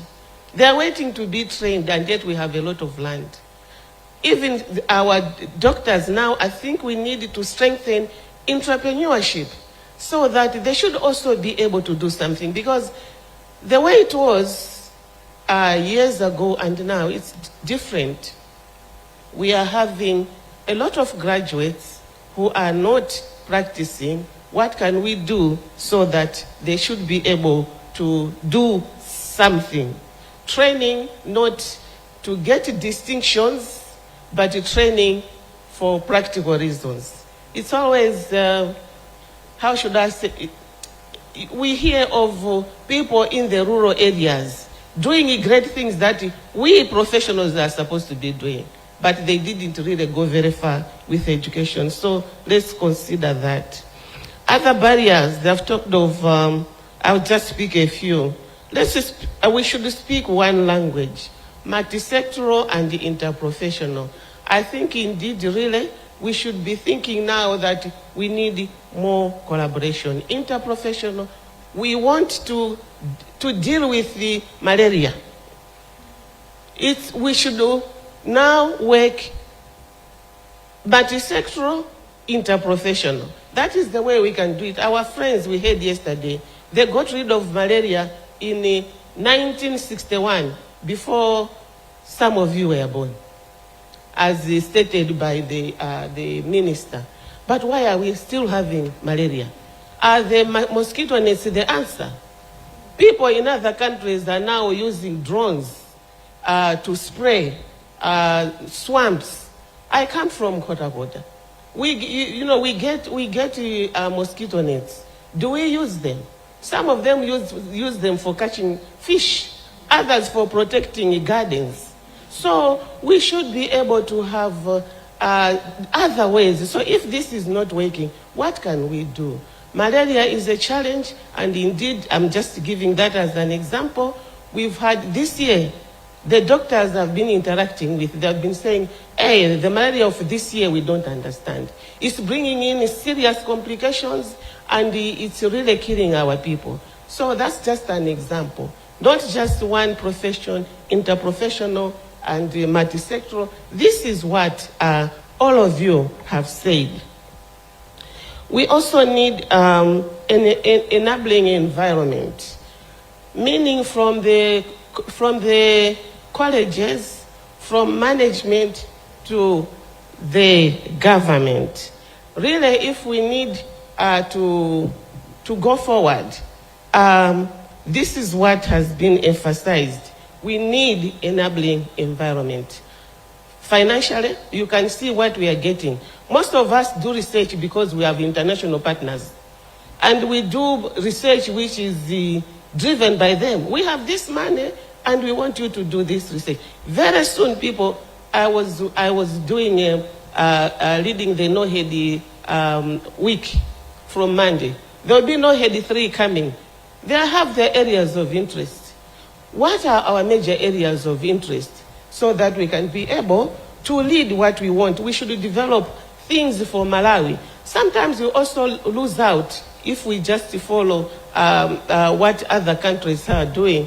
A good example, if John Puga was here, he could have told you, he always talks about that. The Pubani, which we give to our babies, newborn, respiratory distress. Malawi, Kuhes took part, but IP, intellectual property was a problem. Sometimes they mention us, sometimes they don't mention us, but we were key as Kuhes in the development of that gadget. Intellectual property, I think, is that what I'm also saying. When we come up something, let's protect it so that it should really be, we should take ownership. A publication should not be the end of what the research that we have come up with. Most people steal our properties.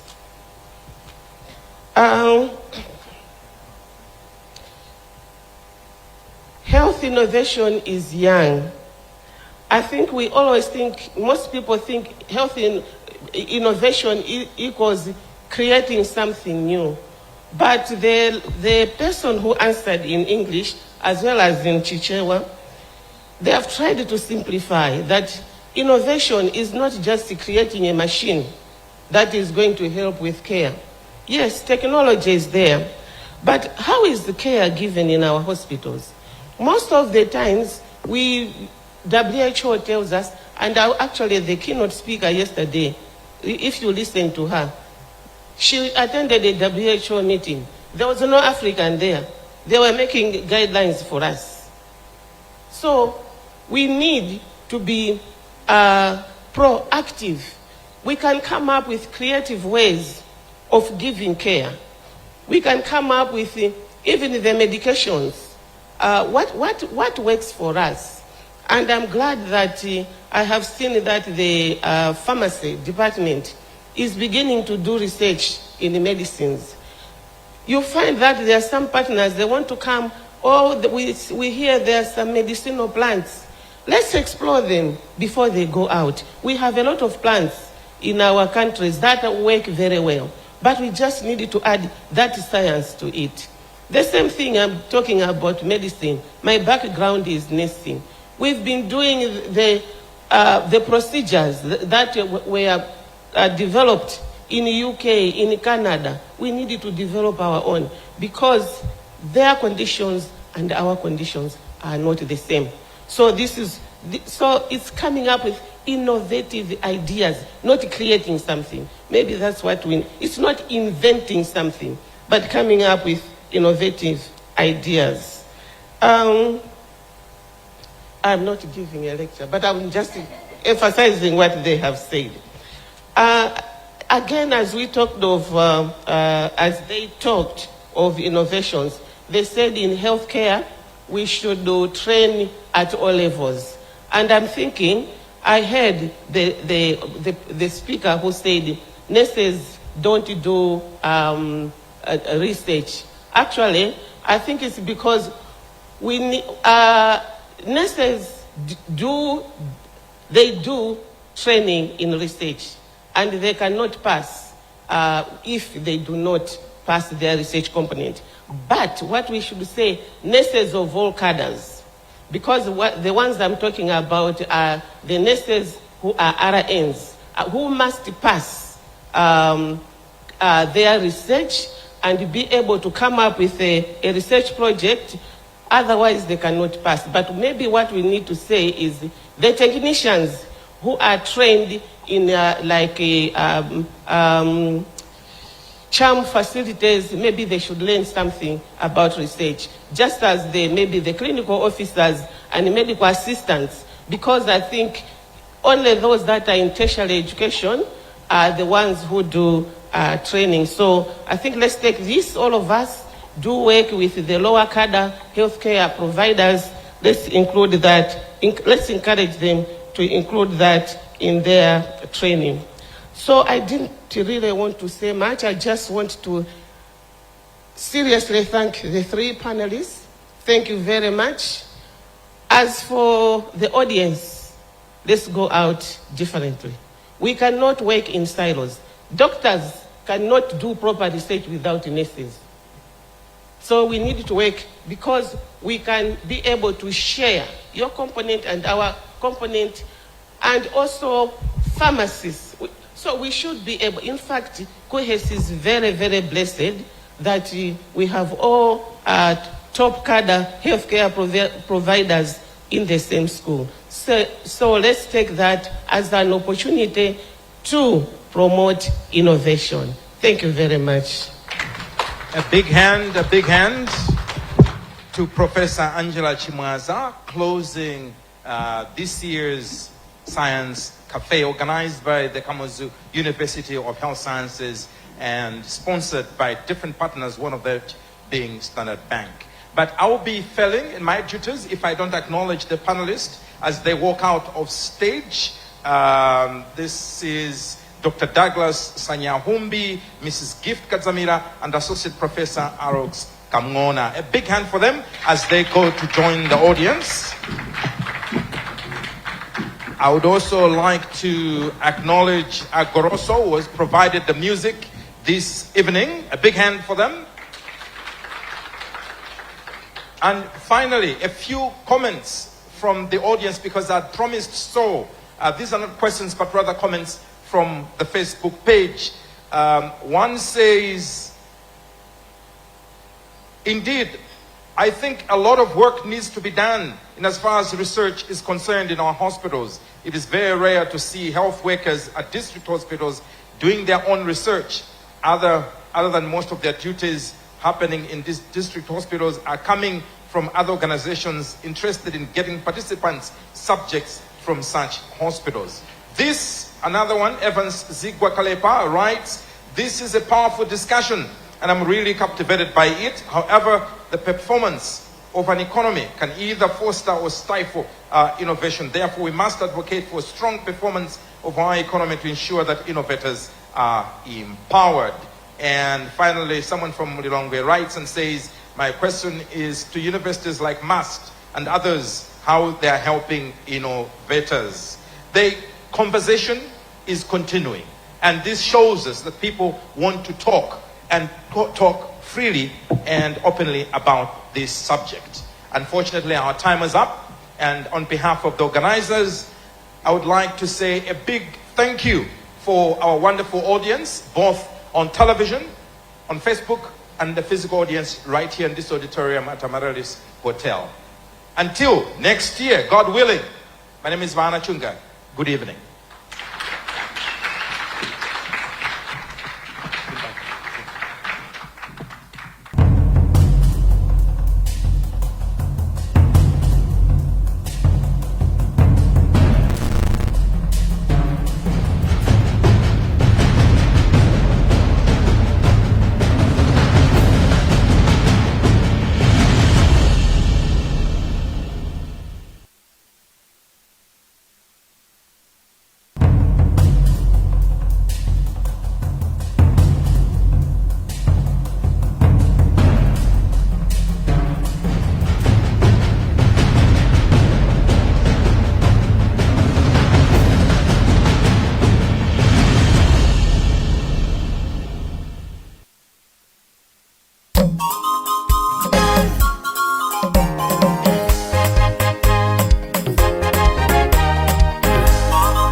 Uyu akagondwa ine ndili uletevu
Lelo wa nyuma lelo Murusuku bila tefu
It's about time.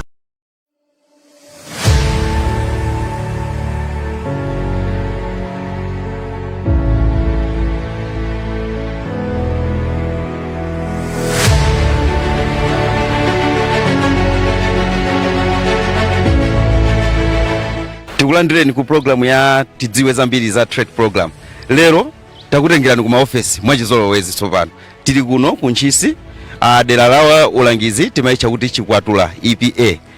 Kunoko tabwera kuti ticheze ndi alimi apa Mpherere Cooperative. Alimi amenewa akulima mbewu ija ya kachewere. Iwo wanso analandira thandizo kuchokera ku trade program. Thandizolo ndi mbewu ya makono. New Rosita komanso New Violet amene anapangidwa kuchokera kucha ku Vumbwe Research Station, ndipo trade program inapasa alimi amenewa ndicho linga chonena kuti alime mbewu ya makonoyi aone kusintha. Sindikamba zambiri chifukwa kuti apapa tsopano tufuna ticheze ndi alimi ene wake atifotokozere kuti vuto limeneli limene lathetsedwa ndi trade program powapatsa mbewu ya makono latha motani, nanga ndi phindu lanji limene iwowo akuiona. Mwachizolowezi ifetu timapita kumene kuli chipambano, ndi chifukwa tili kuno ku Ntchisi. Tandisatireni pamene tikucheza ndi alimi amenewa tiphunzire ziwiri zitatu. Mwa nthawi zonse ndimalimbikitsa kuti programu iyi ndiyo phunzitsa. Pamene inu mukuphunzira kumeneko, inenso ndizikhala ndikuphunzira kuno. Tiye ticheze limodzi ndi alimi amenewa.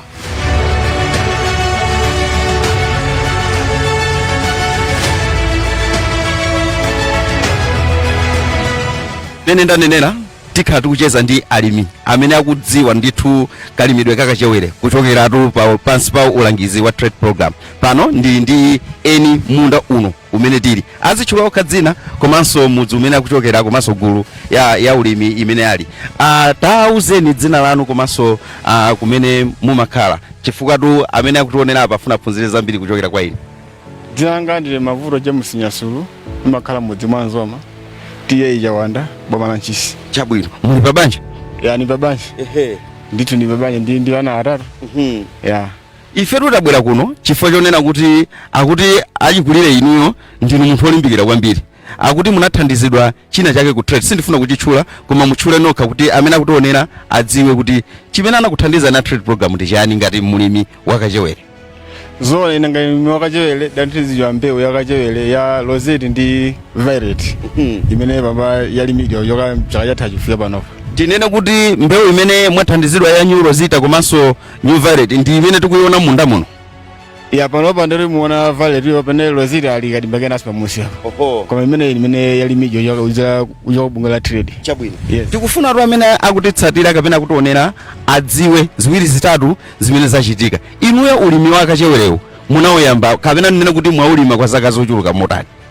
ulimi wakachewere mafupi zaka zokwana 15 mbuyomu chabwino kwa mbuyomu nipano bana tusendisa mene nimakolera poyamba nimene nambe yoya yatha chifewa chaka chinochi chabwino tisanapite kumene kuti mwasiyanisa bwanji tikufuna tidziwe kuti mbuyomo mumagwisa ntchito mbewu titha kunena kuti yachikaleko sichoncho chabwino mbewu imeneyo paekala mumakolola mochuluka bwanji nanga tsopano anthu atha kuona bwanji kusiyana kwake ndi mbewu imene mwalandira kuchokera ku trade program kale tilima mbewu yathu ya variety wa mbuyomu paekala matukola mwina mamba 5 chabwino 6 yabwino zedi ndio mamba 7 yatimata yatilola pamene popo ndikuti ndizokolola za mbewu imene mmagwisa ntchito yachikalechi nanga pano ndimene mwapatsidwira mbewu ya nyuwani mukugwisa ntchito sopano mbewu ya makono komanso ulangizi wochokera ku trade program mukuyembekezera kuti muzikolola matumba ochuluka motani kuti mwina amene akutionera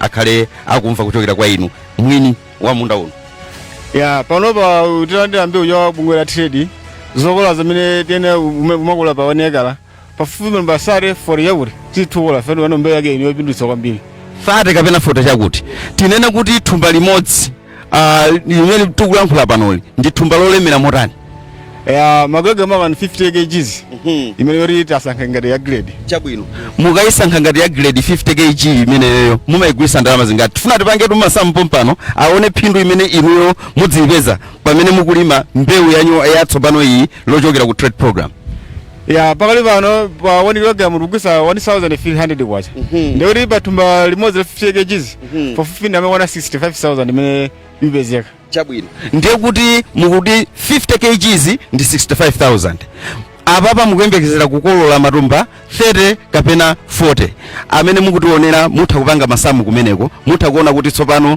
pali phindu pakugwisa ntchito mbewu ya makono makamaka iyitu imene akuyipanga promote a trade program akuluwa amalima malo omwe ano amakolola matumba asanu panopo chifukwa cha mbewu iyi atha kukolola matumba 35 kapena 40 ndi mupanga nokha masamu kumeneko 40 times 65000 mkulu witu kubwera chaka cha mawa sadzatiuzanso kuti tatiyeni mukandipange interview adzatiuza kuti ati kumane pena pake akuyenderatu kaja kamiyendo folo kaja chabwino ndemwati mbewu imene tikuiona munoyi ndi chani dzina lake mbewu imene ndi violet uyu ndi new violet chabwino ubwino wake ndi otani makamaka bwino wa mbewu imene ya violet ni mbewu ine kuti apapa ibe matenda chifukwa mbuyo muli timene mbewu yachisaka panopa ibe matenda ni mbewu tiyambe umene ukuyilima ndi mbewu tipasa zokolola zabwino zochuluka chabwino ndimene akunenera akuti ubwino olima mbewu ya makono iyi ili ngati mbewu yonena kuti yangochoka kumene mpepala ilibe matenda ndifaje nkulu yakuchallenge kuti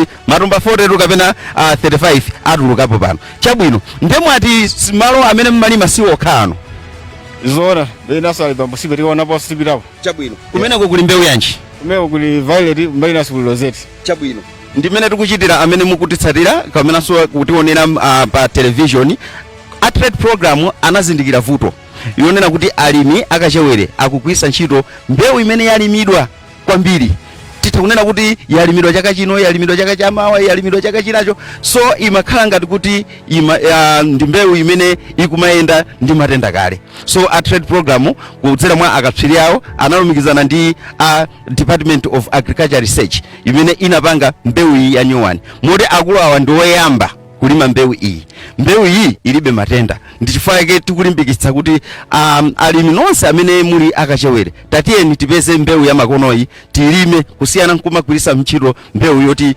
mwayilima kwambirimbiri titsatireni pamenenso tikupita kukaona munda wina umene akutitu kuli lozita musatope osafoka ndi maphunziro aulere tikulandira ulangizi kuchokera kwa ndi achinyamata mulimi ngakhale ndinati ndi wachikulire koma ndi wachinyamata nzathu akupanga zinthu molongosoka ulimi akupanga ngati business titsatireni pamene tikupita munda wina kuti tikaonenso mmene kachewere akuchitira kumeneko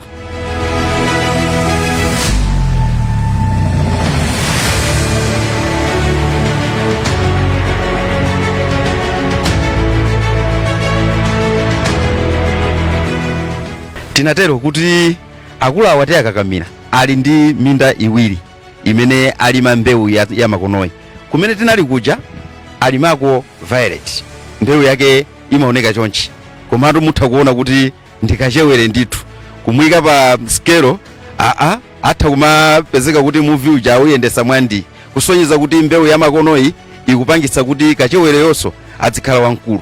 Munda umene tili muno, variety imene ili muno ndi Rosita, ndipo tafukulapo uwiri mutatu amaoneka chonchi. Mutha kusiyanitsa kuti uyu akuoneka wofilirako pomwe uyu akuonekabe mwa titaunena kuti brown. Afotokoza okha alimiwa ndisanenene zambiri achikulire tili munda wina wachiwiriwo. Tauzeni amene akutionera kuti ndi variety yanji imeneyi, nanga variety imeneyi ubwino wake ndi wotani? Iyi ndi mbara ya Rosita imene ili panopa. Mbara imeneyi ubwino ungapose. Ubwino wayamba imene limaja chipisi, imapanga chipisi. Ubwino wachiwiri imene timachita tumati boil. Zongupya kungubwarika. Imene likabwarika kuli kuti waja nditumaka kuti amunthu uli mphamvu zabwino lomwe. Tenge mazira tutikumwa. Pobola zabobo. Komanso ndimamva kuti yomweyi amatha kupangira tija touma tija timati cripset. Nzona zake ramamangalizi mezili oti nzotheka ndithu. Imagwa ntchito magawo atatu imene timakauti tutindize muno malayi mutumo.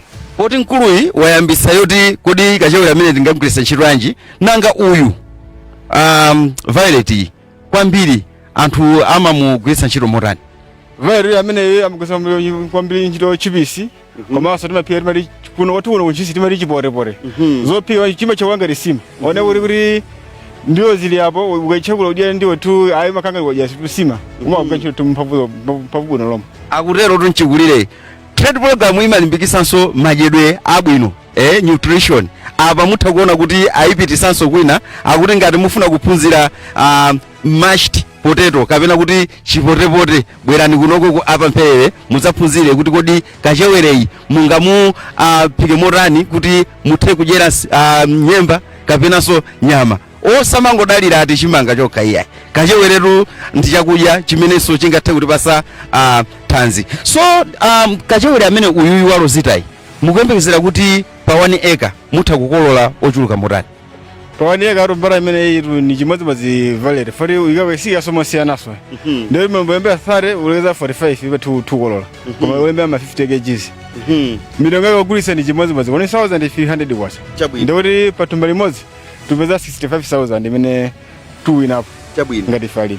Mungasiyanise bwanji pambali ya tinene kuti kuchuluka pa zokolola pakati pa Rosita ndi Violet? Mbara imene yetu imaphanapana kuli mbara yonse ya Samaria bwino kabali kuti talima ni mbara yonse yopindulisa foti imeke mofanana ndithu sisone kwene mekejo yake chabwino. Tinene kuti kumbali ya matenda pakati pa Rosita ndi Violet yopilira ku matenda ndi iti? Kwambiri mbala imene imapilira kwambiri ku matenda ndi Rosita foti Rosita alibeji wawo pamene Violet amauka ngati ife alimi timapopera ndithu ngati nkhali ya sabwe timakolo basi tipopera sabwe zikuona kuti mwina yamayama mbala jamene imakana sufufuma kupasi pamene tikapopera mopanda sabwe makhala mbala ja imanga tubwino kwambiri ndiko kusiyana kumapezeka Violet ndi Rosita. Violet alivona kuti amakudyesa kwambiri chisaka ili ni Rosita chisaka alibe chabwino zomwambiri ndimeneto akunenera mulimi wachinyamata komatu ndi mulimi wolimbikira. Munda umene tinapita waukulu unonso waukulu akuyembekezeratu kumangosolola ma 65,000 pa 50 kg akakolola kachewereyi. Tikhala tikupitilira kucheza chifukwa mkuluyi ali mu cooperative tichezanso ndi mamembers ena a cooperative amayi kapenanso abambo kuti mumve chipambano chimene akuchipeza kudzera mu mbewu ya kachewere. Achinyamata anzanga mutha kuona kuti mkuluyi ndi mnyamata anzathu koma sakudziyang'anira pansi anangopanga chisankho chonena kuti ine ndikhala ndikulima kachewere. Mutha kuona kuti mukapanga masamu miliyoni sili patali 2 million sili patali chifukwa cha ulimi wa kachewere. Tatitsatireni pamene tikuchezanso ndi mamembala awiri atatu apa mpherere cooperative tiphunzire ziwiri zitatu kuti kodi makwachawa tingamaphe bwanji pogwisa ntchito mbewu ngati ya kachewere.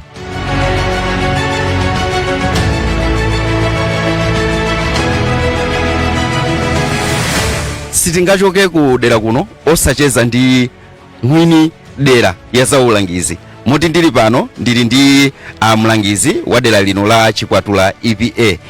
Mongodziwitsana trade program ikugwira ntchito ndi alangizi aboma adzitchula okha dzina komanso tikuyenera tiphunzire ziwiri zitatu kuchokera kwa iwo. Ndathokozatu alangizi kuti mwatilandira pano pamunda. Mwina mwauze dzina lanu komanso dera la ulangizi imene mukugwira. Ine dzina langa ndine Tamandani Nzati wathu Banda.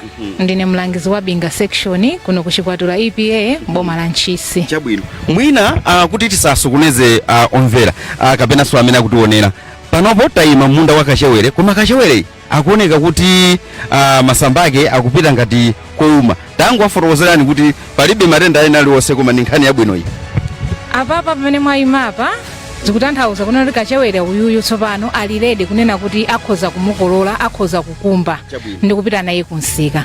Sikuti kupanga yero kwa masamba kutanthauza kuti ka red blight kapamene matenda ena aliwonse. Apapa palibe matenda ena aliwonse ndi kutanthauza kuti Kachewereyu wacha alimi akumbe azipita naye kunsika. Moti tikamuona Kachewere ali green pamene popo kuti sanafike popote athakukumbidwa. Koma ichi ndi chizindikiro kuti tsopano wakhwima.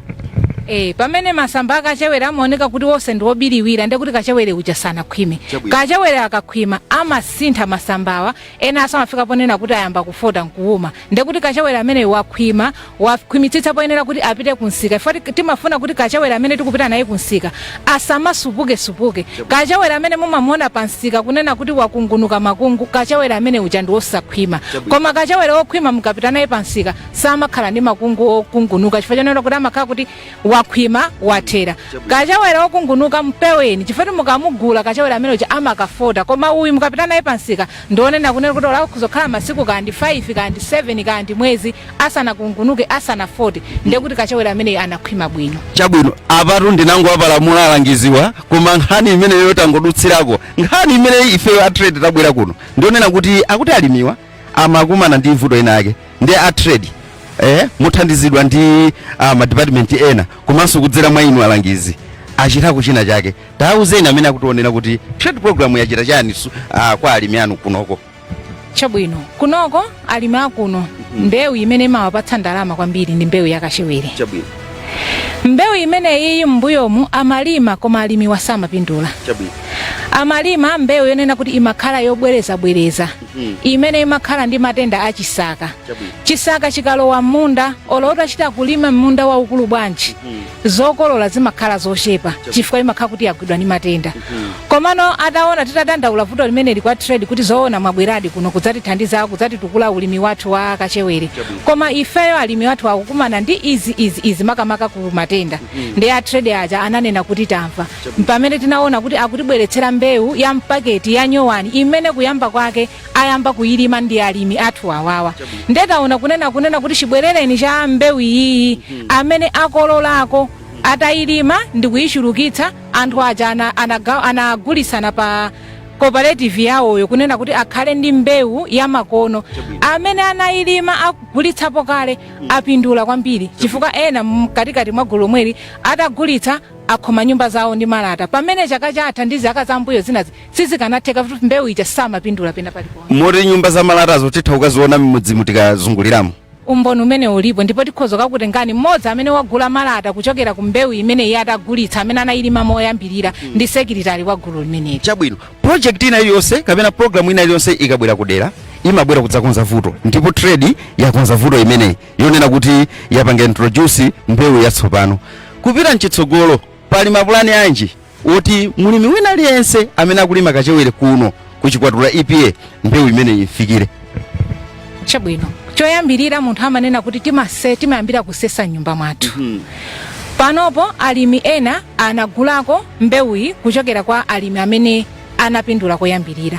Zimene zikutanthauza kuti timachulukitsa mbewu yathu ya Kachewere kawiri pachaka. Kutanthauza kuti awawa akakololaso alimi ena omwe amene ngati cooperative ili ndi anthu 117 tionetsetsa kuti anthu 117 amene ali cooperative imeneyo ayenera aliyese apindule kunena kuti akhale ndi mbewu ya makonoyi.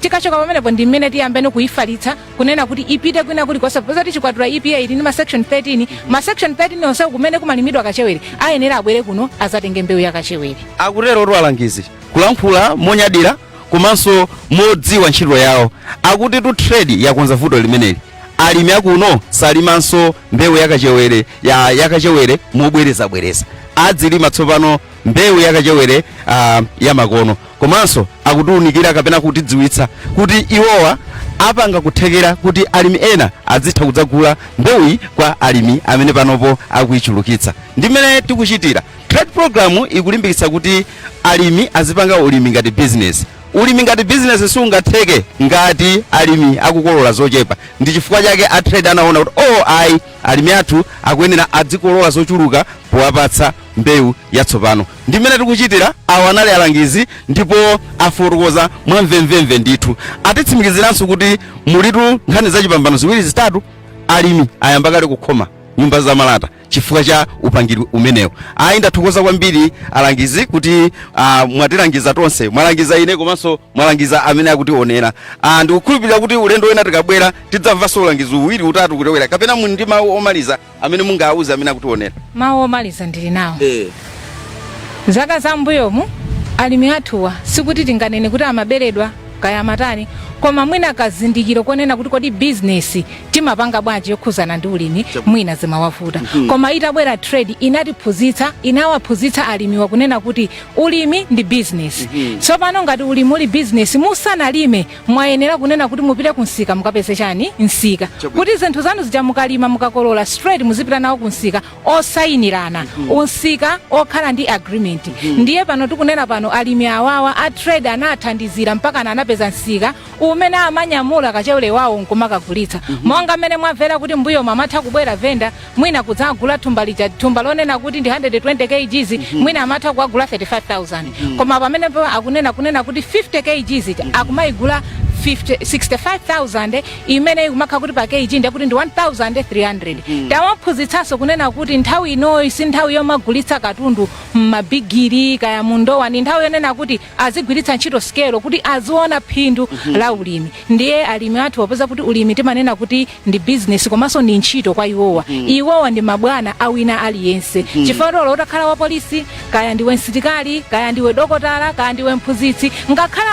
akulu maboma mmene timaonawa sangakhale opanda mulimi, kuti mama wa munthu ukadzuka umayenera kuti udye. Ndiye kutanthauza kuti mlimiyo ndi bwana wa wina aliyense. Akulerotu akuti alimife ndife mabwana, kaya ndinu adokotala kaya ndinu apolisi simungakhale osadya. Mchotero timati ifeyo alimi ndife mabwana. Nkhani itu imene ukamba alangizi apa ndionena kuti trade program iyi ndi upangiri uja wopanga timati enhance formal business arrangements. Ndifaya yaje mwamva alangiza kunena kuti kudzera mwa trade program alimi athu alumikizitsidwa ku misika imene ili yopindula tsopano. Koma tsopano kuti misika imene yatsatire alimi athu timalimbikisanso quality. Ndi chifukwa ya alangiziwa akunena monyadira ndithu kuti chifukwa cha quality ya zokolola zimene alimi akupanga ogula amene ali ogula obweresa phindu kwa alimi akwatsatira. Ndimene tikuchitira mu program yathu lero kunoko ku Chikwatula EPA musatope pamene tikupitanso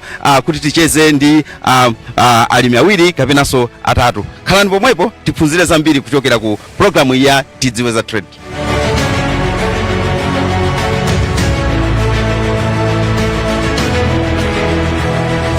Mene tinanenera kuti tikhala tikupitiriza kucheza ndi mamembala a Pamperere Cooperative. Tachoka kumunda panoponso pano tili pa warehouse yawo. Alimi amenewa anaphunzitsidwanso ndondomeko ya kudziwiratu za masomphenya. Amenewa timaatcha kuti maphunziro akhomo ndi khomo. Kuti kachewere uja amupange ndinene kuti ulimi wa kachewere uja auchite ngati business akuyenera akhale ndi masomphenya, pa Chingerezi timati vision. Muno mmene tili ndi mu warehouse mwawo kachewere uja akuyembekezera kuti akakolola kumene kuja amadzasungira muno.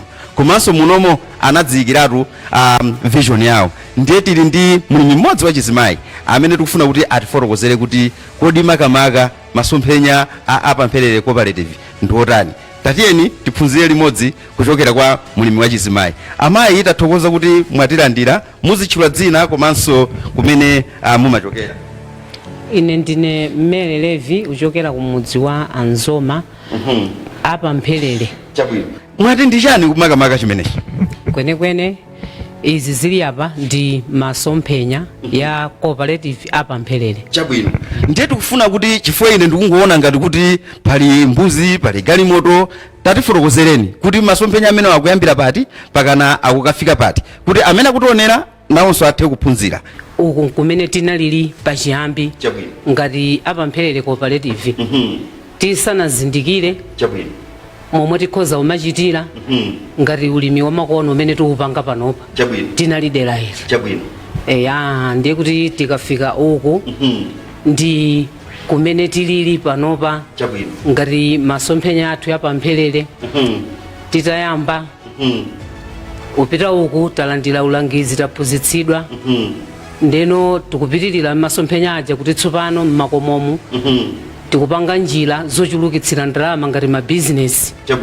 Eya ndikufuna kuti amene akutionera tiyatenge mzigawo mwanena kuti tikuchokera apa sichoncho apa ndikuona pali khasu ndikuipa kuti ni matumba fertilizer amenewa akutanthauzanji ngati nyumba iyi ni nyumba zimene tinali nazo kuchiyambi khasuli likungoti tionetsera kuti ndife alimi amene timalima monga ngati ulimi wakachewere ya ndiye kuti timathira fertilizer ndiye matumba amenewo mwachizolowezi mmenemo. So pano tikafika apa ndi titaonana kuti gawo limene ndi chaka kapena ndi chani makamaka gawo ili ndiye kuti zaka zingapo titachoka apa tadzafika yapa ndiye kuti gawo ili limene so likupanga kuti beta yamba tsopano umamanga nyumba zabwino kuchokera mu business yathu mwanjira ina mwalima mwamakono ndiye kuti apa tayambano kutukuka tsopano zimene tikuona ndi mudzi umene uli ndi nyumba zamakono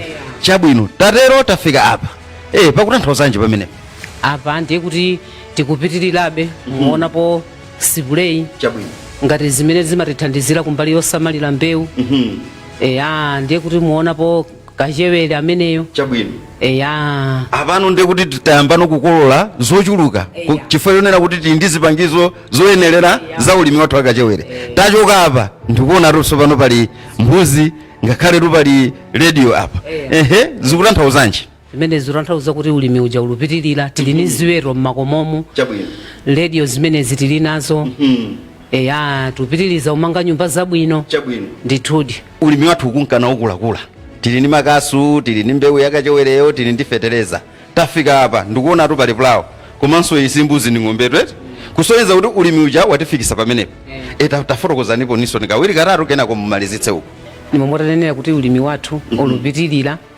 ndiye kuti mmakomomu ena agula ng'ombe ena njinga za moto eya kumapetoku ndikuona ndithu kachaka materiala 4 soyeza kuti masomphenya ako cooperative nkufikira uko akutero tu mulimi wachizimayi mmodzi mwa mamembala apa Mphelele cooperative akunena kuti ulimi wawo sakungoupanga ngati ulimi akupanga ulimiwo ngati business kudzera masomphenya amene taona apa taona tonse kuti tinali kumunda kumene takaona kachewere ali munda pakana tabwera tacheza ndi alimi apa Mphelele cooperative amene ationesa masomphenya awo sitingangochoka mdera lino osacheza ndi amfumu a dera lino adzitchula okha dzina komanso timve chiyamiko chawo kunkhani za trade program muzitchula dzina amfumu kuti amene akutionera akudziwe. Ine ndine village headman Mzoma ndipo ndine membalanso wa cooperative imene apa Mphelele. Amfumu todzichepesa akuti ndi membalanso wa apa Mphelele cooperative. Ife twa trade program tili kudera kuno kugwira ntchito zathu makamaka ndi alimi amene akupanga ulimi wakachewere. Inu chitukuko chimene chikapena kuti project imene ya trade munayilandira motani? Ine ngati mfumu kudera kuno itabwera program imeneyi ndidayilandira momasuka ndipo nchifukwa ndine membala komanso mmakomo mwathumo kuchokera nthawi imene trade isanabwere ndiye kuti mudali kuti ambiri timagona manyumba amaudzu ovikira maudzu koma kuchokera mupangiri wa trade ndiye kuti makomomo filikotas ya mamembala nditi amagona manyumba abwino amalata. Mwanjira ina mukatsimikizira amene akutionera kuti malata akukhomedwa mmudzimu chifukwa cha upangiri umene wabwera ndi trade program?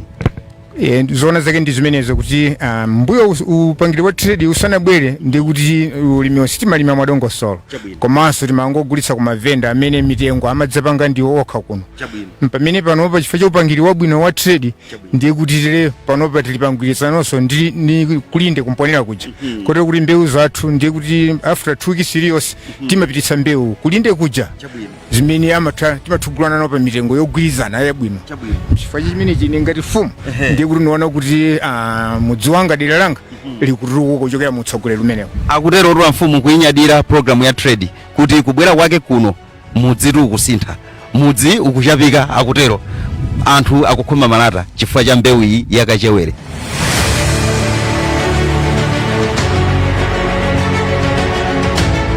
Ndimene tapangira lero mu programu ya tidziwe za trade.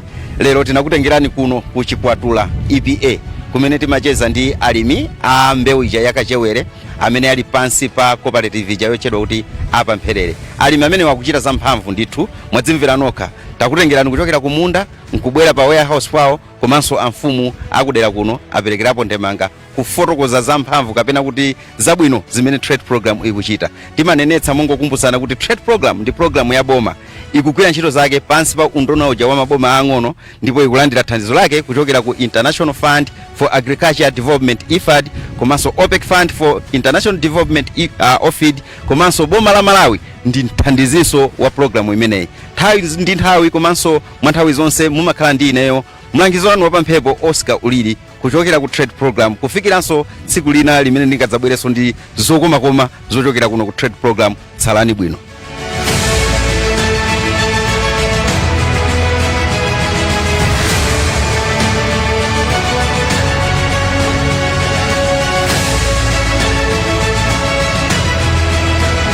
It's about time.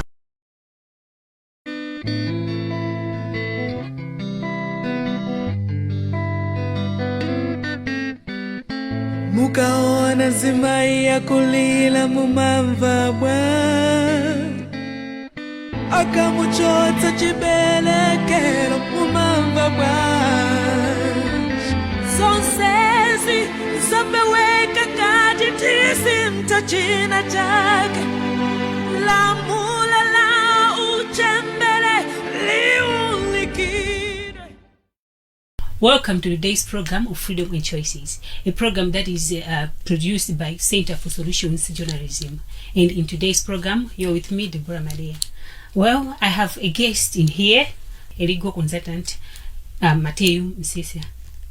Who is Mateo Msisia, first of all? Well, thank you so much, Deborah. Mateo Msisia is a legal consultant and researcher. Generally, what I do is to do legal consultancy and legal research in quite a number of areas of the law, one of them being human rights law. So that's what I do. Okay, from a number of articles that I have read, it shows that you are so passionate about human rights. Why human rights? Well, human rights is quite an interesting area of the law because it captures what we go through in each and everyday aspects of our life. So it is so important, so fundamental that people should know their human rights.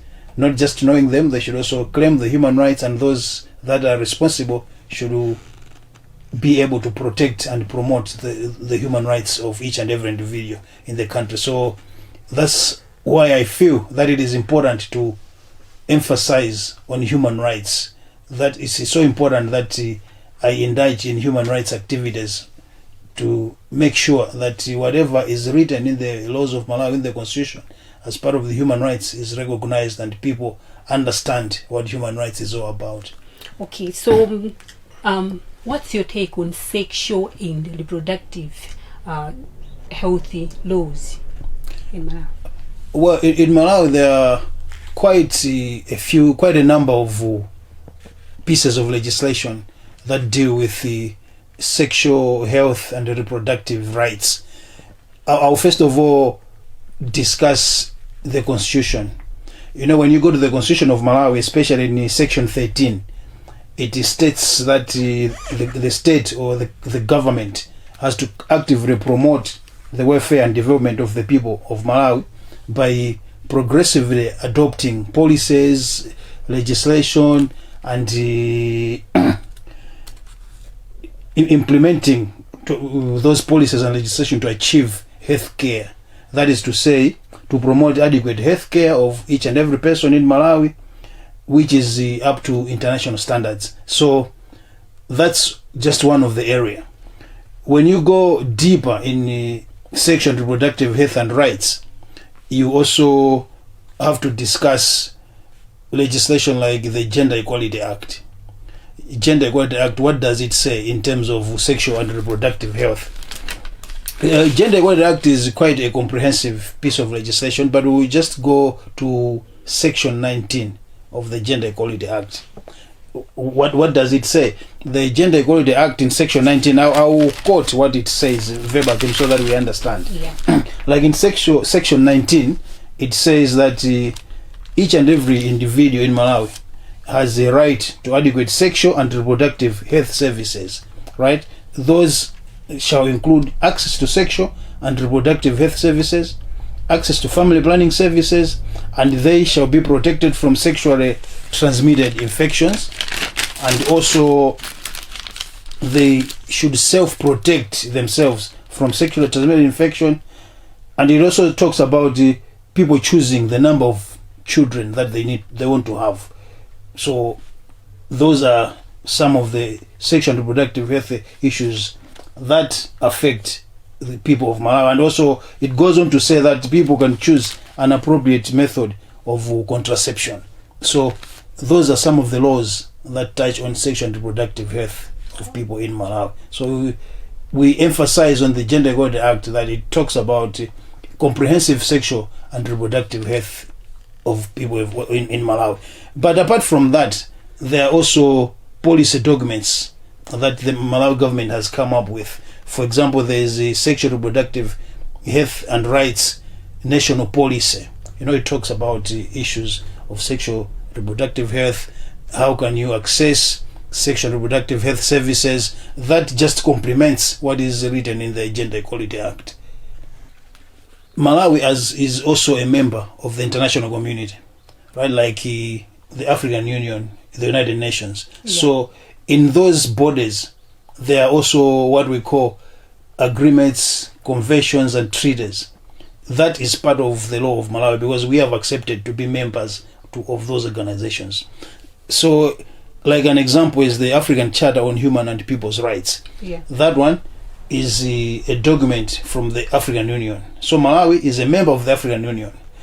In the African Charter on Human and People's Rights, there are also talk of sexual and reproductive health issues. For example, we go to an instrument that is called the Maputo Protocol. That's part of the African Charter on Human and People's Rights. Article 14 talks about the sexual and reproductive health. I talked about the Gender Equality Act. Some of the aspects that are in there were copied from the African Charter on Human and People's Rights, like the Maputo Protocol. So that being part of our laws, it means we also abide by what it is saying, that each and every member state shall provide adequate health services, shall inform people of their access to sexual and health rights services. So that's part of just the laws that talk about that. If we also go to section 19 of the Penal Code, it also of the Constitution, it also talks about that. We can also go to an act of Parliament that is called the HIV and AIDS Prevention and Management Act of the laws of Malawi. It also talks about sexual and reproductive health services. Who can access, for example, HIV or VCT testing? At what age can you access that? It talks about a person who is 13 years above can access those. So if we take all that into account, it will show that there are a lot of pieces of legislation that talk about sexual and reproductive health and rights in Malawi. Okay, fine. So one of the laws that this sexual and reproductive health rights tackle is the Gender Equality Act. What is there in the Gender Equality Act? What are the areas? The Gender Equality Act, generally what it does is to empower each and every individual to know about their sexual and reproductive health and rights. Once they know those rights, they are even given power to go and access those rights. So each and every person has got a right to go to a hospital and say, I've got maybe, for example, a right to contraceptives. The hospital should provide those services to them. Or they can go and say, I don't want to have 4 children, I want to have 3 children. The hospital should be able to assist them, because those are the rights that have been given to them in the Gender Equality Act. Okay, so about that, the right to contraceptives, does that apply to everyone? Like there is an age limit to say maybe below 18, those are not allowed to? Because I actually have a friend, that's why I'm asking. A friend of mine who was 17, she went to the hospital to get some contraceptives, saying the doctor, they chase her away. They refuse, they say she's young. Yeah, and consequently she ended up getting pregnant, and now she's no longer at school. So now she like, if only they had allowed me to get the contraceptive, I don't think that I would have been where I am today. If when you look at the law, the Gender Equality Act, it doesn't have an age limit. It's just open. It says everyone. So everyone means whether you're 3 years old, whether you're 17 years old, as long as you are a person, you are recognized as a person, you have access to those services. That's the major problem that we are having, because a lot of hospitals, they will say you can't because you are not an adult. But when you look at the Gender Equality Act, also when you look at the sexual reproductive health policy, it doesn't talk about the age limit. It just says everyone has got access, can have access to contraceptives without any restriction. You don't even have to ask for consent from your parents, because the law just says everyone can go and access those services. Oh, curious. So all those, some of the rights that, some of the rules that are there, like here in Malawi, why does many people don't know about these rights, like the sexual and reproductive health? It's because there are quite a number of reasons. The first reason could be, in Malawi we are such a conservative society. Issues dealing with sex, reproduction, they are not most of the times discussed in the open. People would want to believe that our children, our women, or everybody is not practicing, is not engaging in sexual activities, but that's not true. So we don't want to discuss these issues in the open, and because we believe that when we talk about these things, people will label us as being not religious, So because of these other issues, that's why we're saying people do not know a lot about sexual and reproductive health issues, because we are a conservative society. We don't want to come out and discuss these things. Oh, so how can this problem of people not knowing be improved, so that maybe people can be aware of their rights? The first thing to do is to encourage sex education in our schools. I know it has started now. For example, there's a subject called life skills in the primary school. They teach children about these things, which is so commendable, but we need to emphasize, we need to give more time to sex education so that people do understand, they know what is there, which laws are there governing sexual or reproductive health rights. But another issue is to do civic education, awareness, advocacy, that there are these laws, these issues dealing with sexual reproductive health and rights. If we do that, then each and every person in Malawi will be able to know that there are these laws, there are these policies that deal with sexual reproductive health and rights. You are watching Freedom and Choices, a program produced by Center for Solutions Journalism. You're with me, Deborah Madea, and in today's program, I am talking to a legal consultant, Matthew Msisa, and we'll be right back.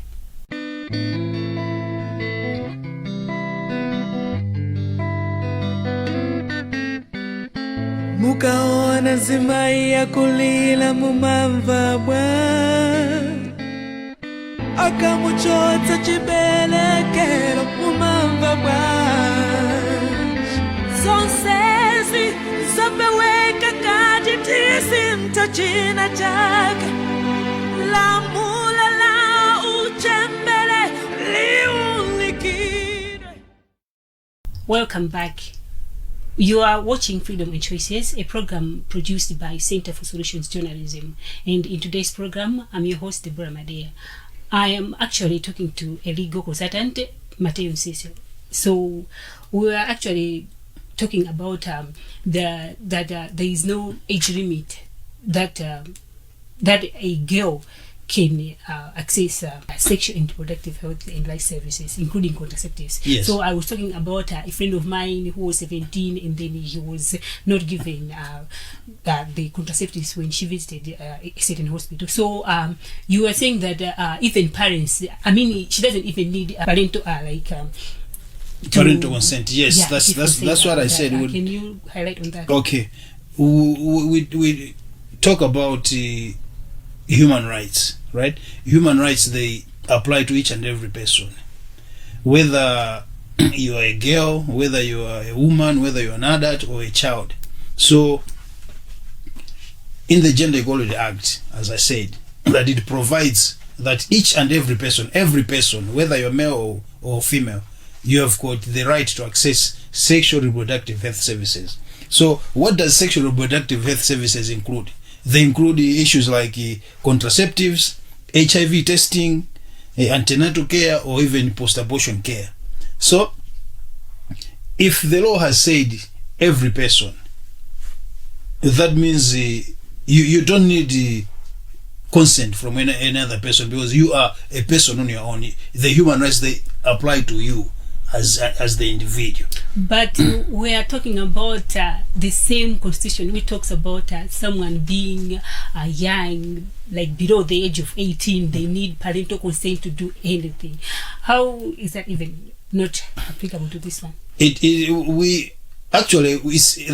no conflict, because in the same constitution we're talking about the rights of the children. So each and every child has got the right to be protected from activities or practices that hinder the access to their human rights. So you can see that human rights, they should not just be read in isolation, but they should be read holistically, so that at the end of the day they are promoted and respected. So as I said, when you look at the Gender Equality Act, when you look at the National Youth Friendly Health Services Strategy by the Malawi government, or when you look at the National Minimum Standards for Youth Friendly Health Services, all those documents, they don't have any age limit. They just say the youth, or each and every person has got access to those services. Therefore, we can conclude that the Gender Equality Act should be the governing document for persons to access sexual reproductive health services. Then what are the doctors afraid of to give such services to minors? The problem is the doctors, they go by what they call Dentists and Medical Practitioners Act. So in that document, in that law, they say a person who is below 18 is a child, and that person, if they're a child, they need consent.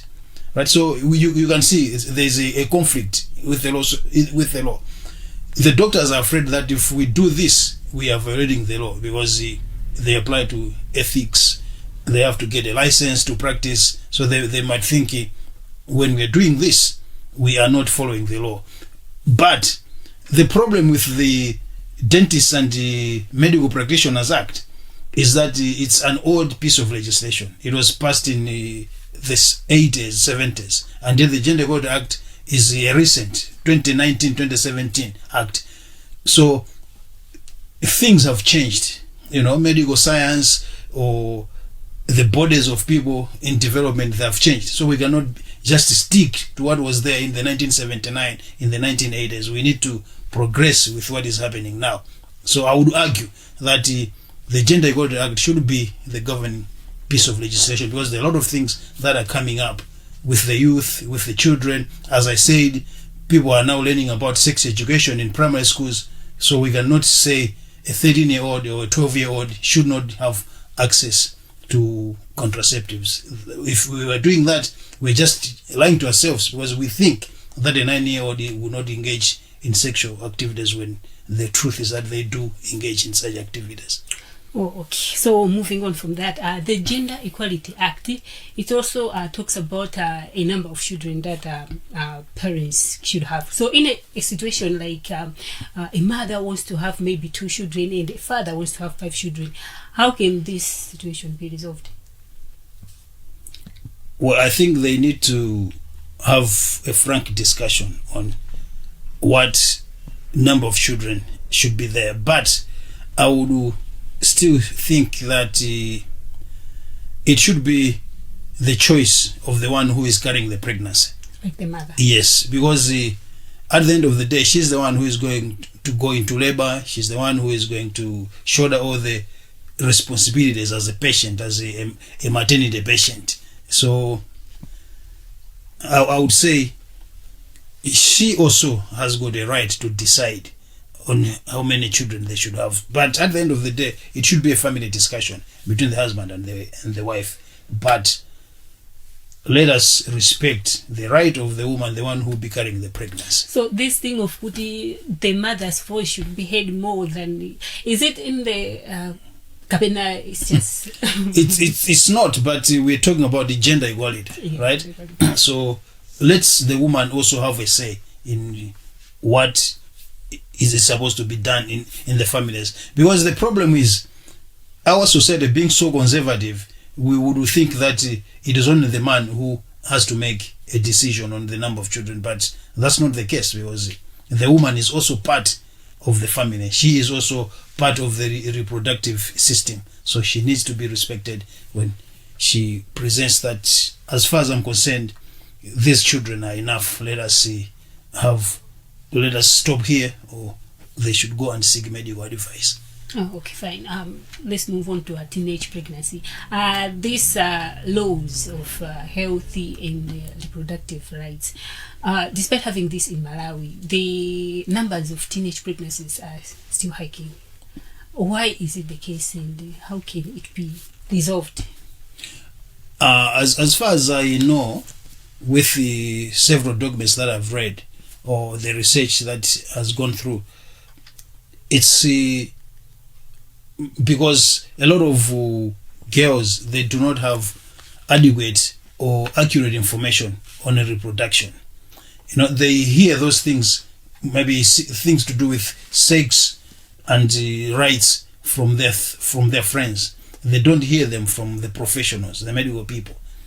If they have heard maybe angouza na school, right, what is maenda yonche, but I would say that the medical people are the ones who can give adequate or who can give accurate information. So access to that information is also a human right. So if you don't have that information, it means at the end of the day you fall pregnant. For example, there are contraceptives like emergency pills, right?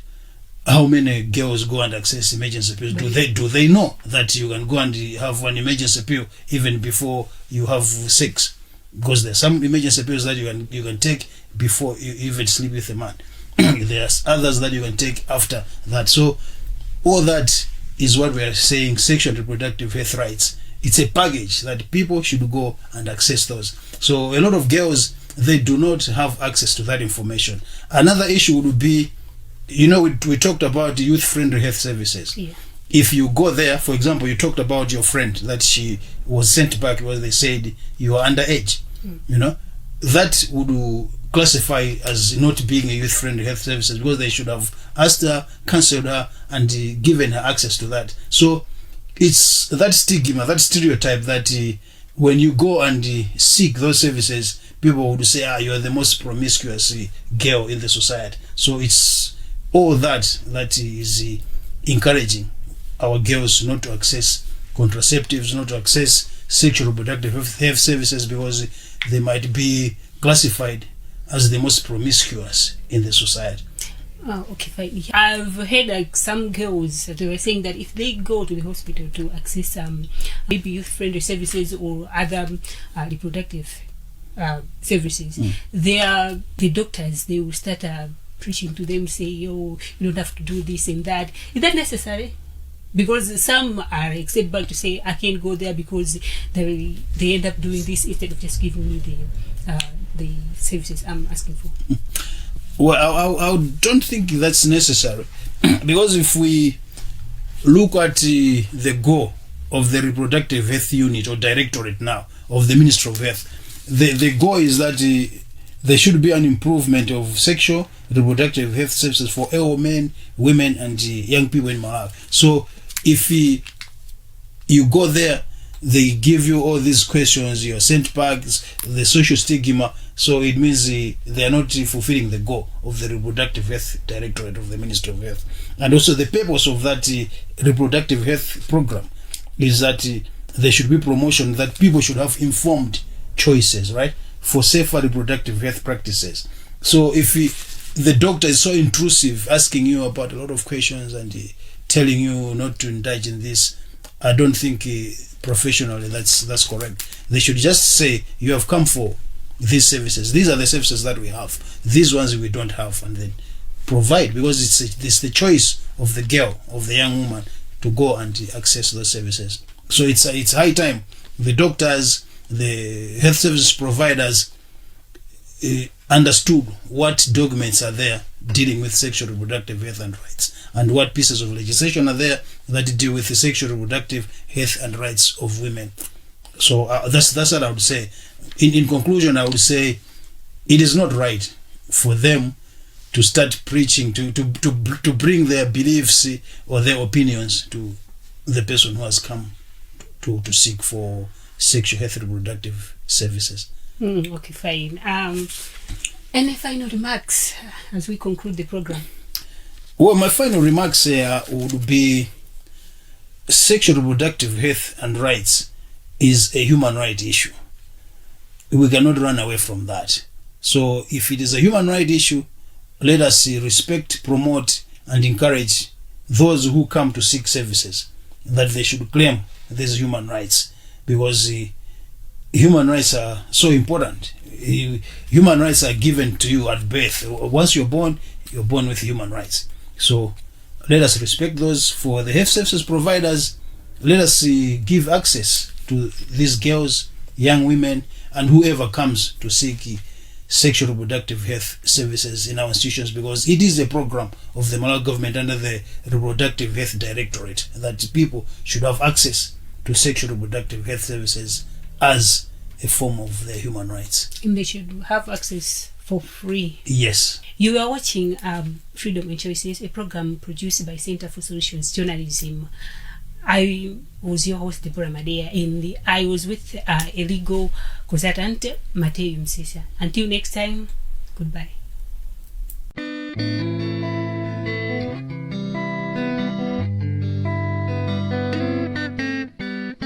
Mukaona zimai ya kulila mumamva bwa akamuchota chibelekero mumamva bwa sonsezi zabeweka kati tisi mtachina chake la mula la uchembele liulikire.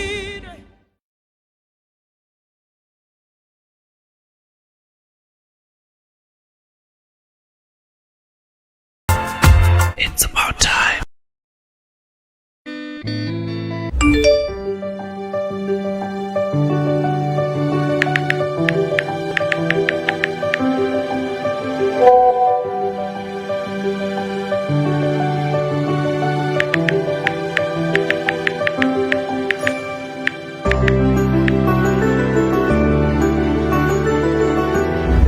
Excellent customer service is our goal. Contact Customer Experience Center for inquiries, complaints, booking of adverts and other services.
tsiku ndi tsiku timakumana ndi nkhani zina zongomva, zina zodabwitsa zomwe zimatisiya ndi mafunso opanda mayankho. Monga zinachitika bwanji, zinachitikira kuti, komanso zinachitika liti? Titsatireni pamene tikufukula zoona za nkhanizi poonera Times Investigation pompano pakanema wa Times.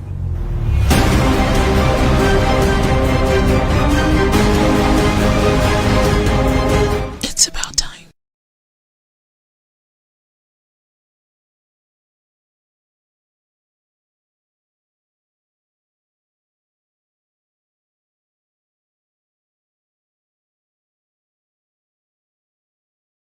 This Saturday and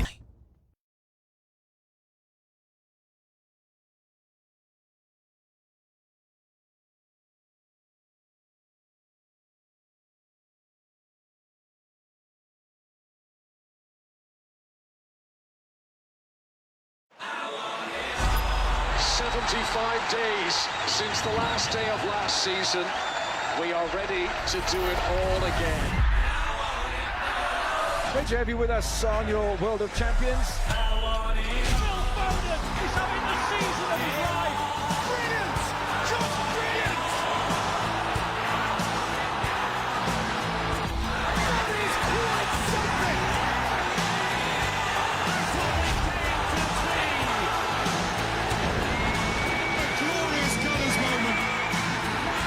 Get all the football you want on DSTV, where there's football on every package for every pocket.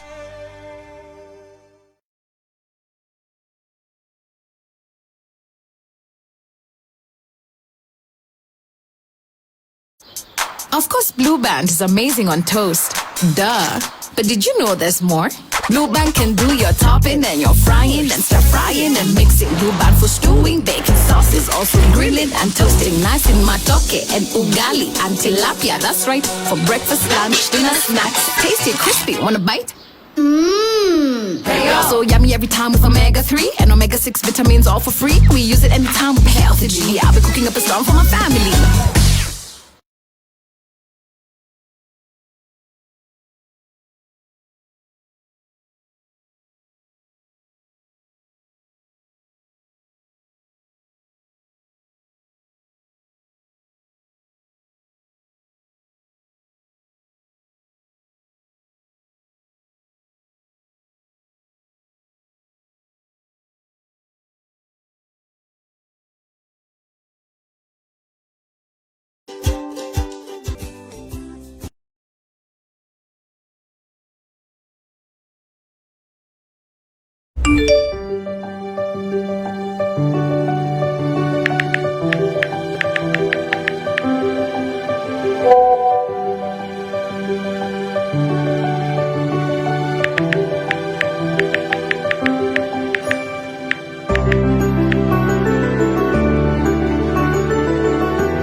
Excellent customer service is our goal. Contact Customer Experience Center for inquiries, complaints, booking of adverts and other services.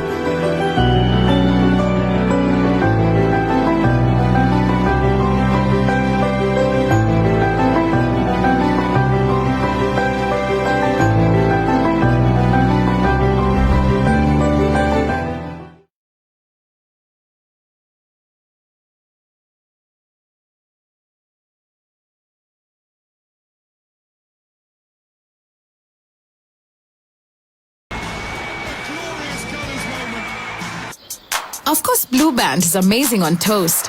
Duh. But did you know there's more? Blue Band can do your topping, then your frying, then stir frying and mixing. Blue Band for stewing, baking sauces, also grilling and toasting. Nice in matoke and ugali and tilapia. That's right. For breakfast, lunch, dinner, snacks. Tasty, crispy. Want a bite? Mmm.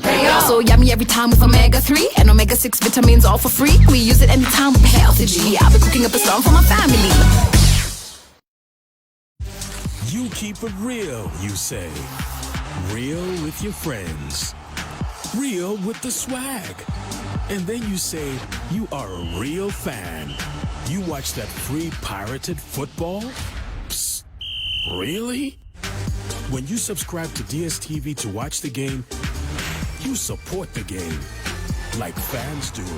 The real ones.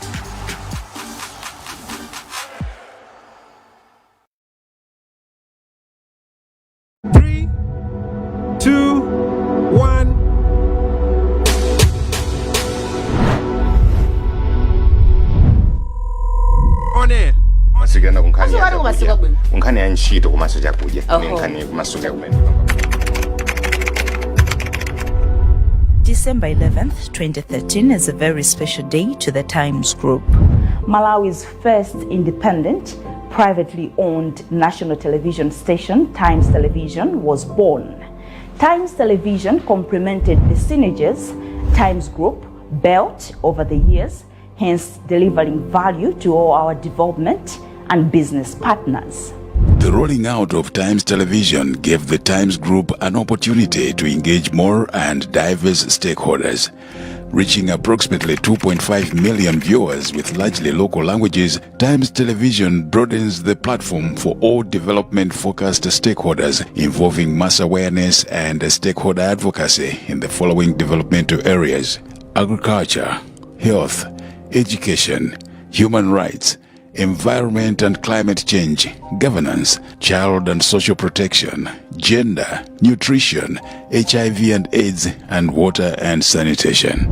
Times Television is backed by a grounded editorial policy whose pillars are to remain balanced, independent, professional, and ethical in all our programming and, of course, productions. Over the years, Times Television has provided checks and balances to all the three arms of government through our professional reporting, media ethical practice, as well as analytic and investigative journalism. Through its dedication to media excellence, Times Television has been awarded as the #1 television station in Malawi since 2015, when television awards were introduced. Times Television broadcasts to Malawians, cutting across demographical and socio-economic divides. The programming has segmented different age and income groups at different times. These include youth, women, family nest, girls, business people, policy and decision makers at different times. The whole reason of the establishment of this particular unit is to make the group a complete media house. You all understand that we have been managing our media production and dissemination of information, of content, through the print for so many years, dating back to 1895. And we thought that we had grown, we thought we had the expertise, we thought we had the content that we can be able to distribute through electronic platform, hence the establishment of Times Television. For instance, most decision makers watch the station between 6 p.m. and 9 p.m. following news and current affairs programs, while the youth are engaged in the afternoon and all stay-home viewers are engaged throughout the day. Times Television has become Malawi's favorite television station by being independent and a source of well-balanced news and programming. with over 95% of local programming and 50% of which are in Chichewa. Times Television aims to deliver television experience that engages all Malawians at different socio-economic levels.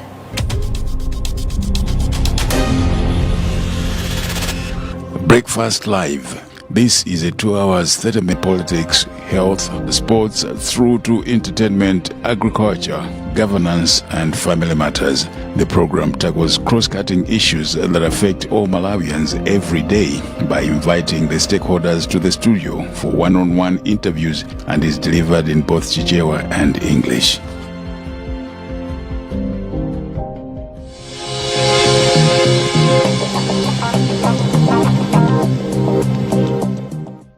News bulletins. As Malawi's first national independent television station stemming from the biggest and oldest media house, our news bulletins and briefs are balanced, ethical, and professionally delivered. We have news briefs in both Chichewa and English every hour throughout the day. English bulletin at 7:30 hours and Chichewa bulletin at 8:30 hours. Tikulandileni mu program ya Dangalanga pano pa Times. Dangalanga is a Chichewa word that means my space. This field-based and cut program gives an opportunity to the voiceless to voice out their views, concerns, contributions on the socio-economic and political issues to the stakeholders. The 30-minute program provides a conduit for the local man to the policy and decision makers. The program is delivered in Chichewa at 6 p.m. on Wednesday. Nteza brings you latest sports news happening across the world featuring celebrated sports personalities. Time 8:30 p.m. Wednesday.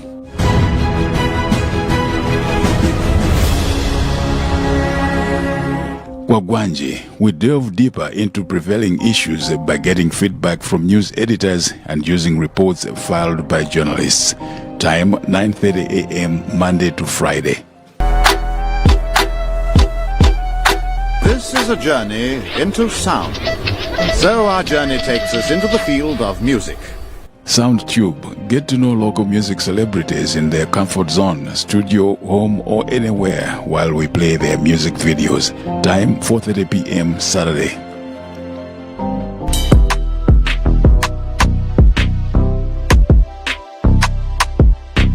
Fusion Live. Catch up with latest music videos by local artists, entertainment news, as well as what is trending in the urban world.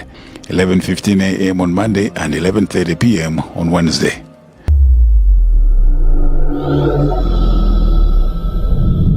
Hot Current. We dissect issues around politics and governance without fear or favor. We candidly speak for the voiceless. We stand for you, the viewer. Get informed on current issues affecting our country as we provide deep analysis. The program airs at 6 p.m. on Sunday.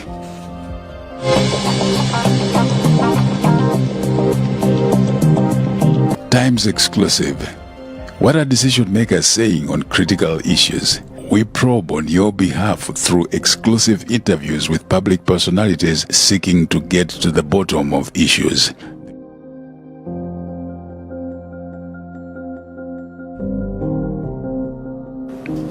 Loud Whisper. We explore and lay bare the socio-economic problems that people or the country at large faces. The program airs at 7:30 p.m. on Saturday.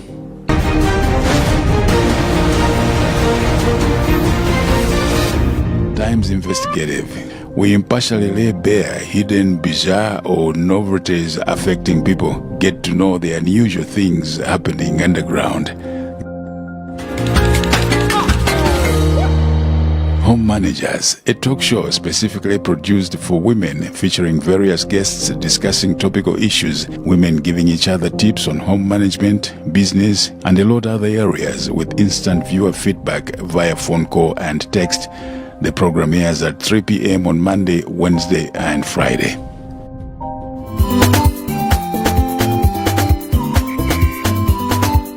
Chiola Bacha. Local is lekker. Stick to your television for sweet local music and dance. The program airs at 2:30 p.m. on Saturday.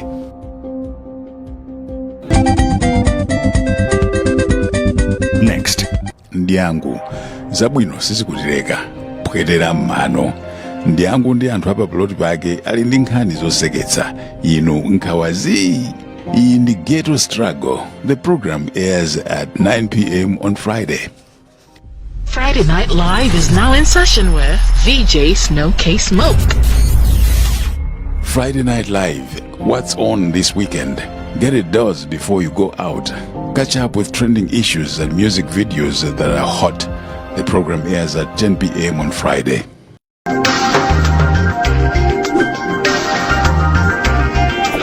On the Tee, we talk about golf. This is an interactive sports program that delves more into the golf world by engaging the experts. The program airs at 9:15 p.m. on Saturday. Times Television attributes its success to customers who have maintained their loyalty over time. As head of marketing for TNM PLC, I've had the opportunity to witness the impact of our joint efforts with the Times TV, which has helped us quite a lot in reaching out to our customers, but also it has also helped us to promote our brand, while at the same time creating memorable moments for our viewers. So the synergy between TNM PLC and Times TV has really played a crucial role in enhancing the media landscape. We have worked with Times TV on a number of projects, groundbreaking projects. We've had the opportunity to be part of programs like the morning breakfast. We've had the opportunity to run special programs promoting TNM as a brand. We've also had the opportunity to work with them on our flagship sponsorship, the TNM Super League, promoting the different games that are played throughout the year. So we have done quite a lot with Times TV, and I can stand here and say that Times TV has been a reliable partner, very innovative, very creative in terms of coming up with the content, and also timely in terms of when you assign them or when we agree on a project, they are always forthcoming and they've implemented according to the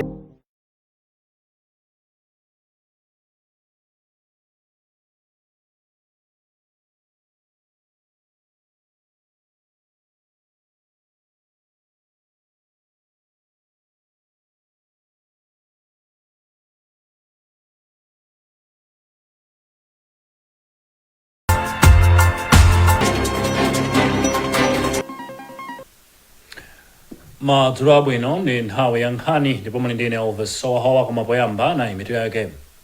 Anthu ena mdziko muno adandaula kamba kakuzimazima kwa magetsi. Ntchito yosindikiza mapasipoti kuvutabe ku Lilongwe, ndipo mu nkhani zina milandu yakubedwa kwa ndalama kusalima sugar company sinayambebe. Tili ndi izi ndi zina zambiri, tiye tikhale limodzi.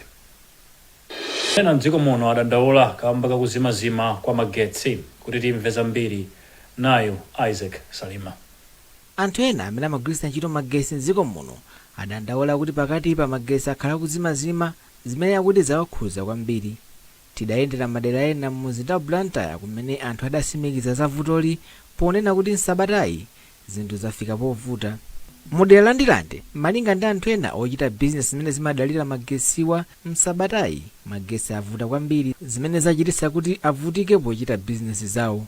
Zona ndi magesi avutadi oti pano pasanathekebe tayesa kumatana kumatima kuyaka kutima kuyaka oti apa pano kukhala kuti mwaomboni tayesa kutasa kutima zatikhuza kwambiri poti tipezeke naye kuti tithandizike pakhomo imene nawo timiti tigwire ntchito kuti timiti ndengati kumene kukukanika zingovutavuta pakana kuti timakhale magona pani njala. Vuto la magesi atikhuza kwambiri foti ife timadalira bizinesi imeneyo ndipo timadalira magesi kwambiri kuti anthu amaba zipangizo zake zogwiritsa ntchito zimene zimachititsa kuti zipangizozi zizikhala pa chiopsezo chogwa ndi mphepo kukakhala nyengo ya mpheponso. Mukalata imene bungwe lidatulutsa yati kubedwa kwa zipangizo zake zakhala zochititsa kuti zinthu zina monga mapolo komanso zina zizonongeka mosavuta kotero kuti ukakhala mphepo chitisanso kuti anthu ambiri akumane ndi vuto la madzi. vuto la magesi lidachepa pakatipa malinga ndi kukonzedwa kwa makina a bungwe la Eskom akapichira amene adawonongeka malinga ndi namondwe amene adakhudza dziko lino mbuyomu.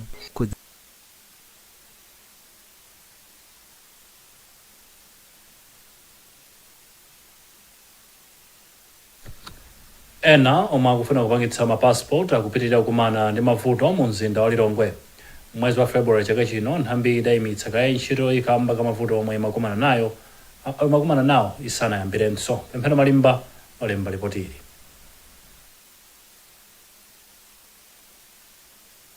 Pofika mwezi wa August chaka chino nthambi idali itabwezeretsa ntchito yopanga za mapasipoti maofesi ake anayi a Lilongwe, Blantyre, Mzuzu komanso Mangochi. Poyankhula ndi Times ku maofesi a nthambi mu mzinda wa Lilongwe, mmodzi wa anthu amene akufuna kupangitsa pasipoti a Dickens Chitsonga anatenga khale pali kusinthapo kwangapo anthu ofuna mapasipoti akupitirira kukumana ndi mavuto osiyanasiyana.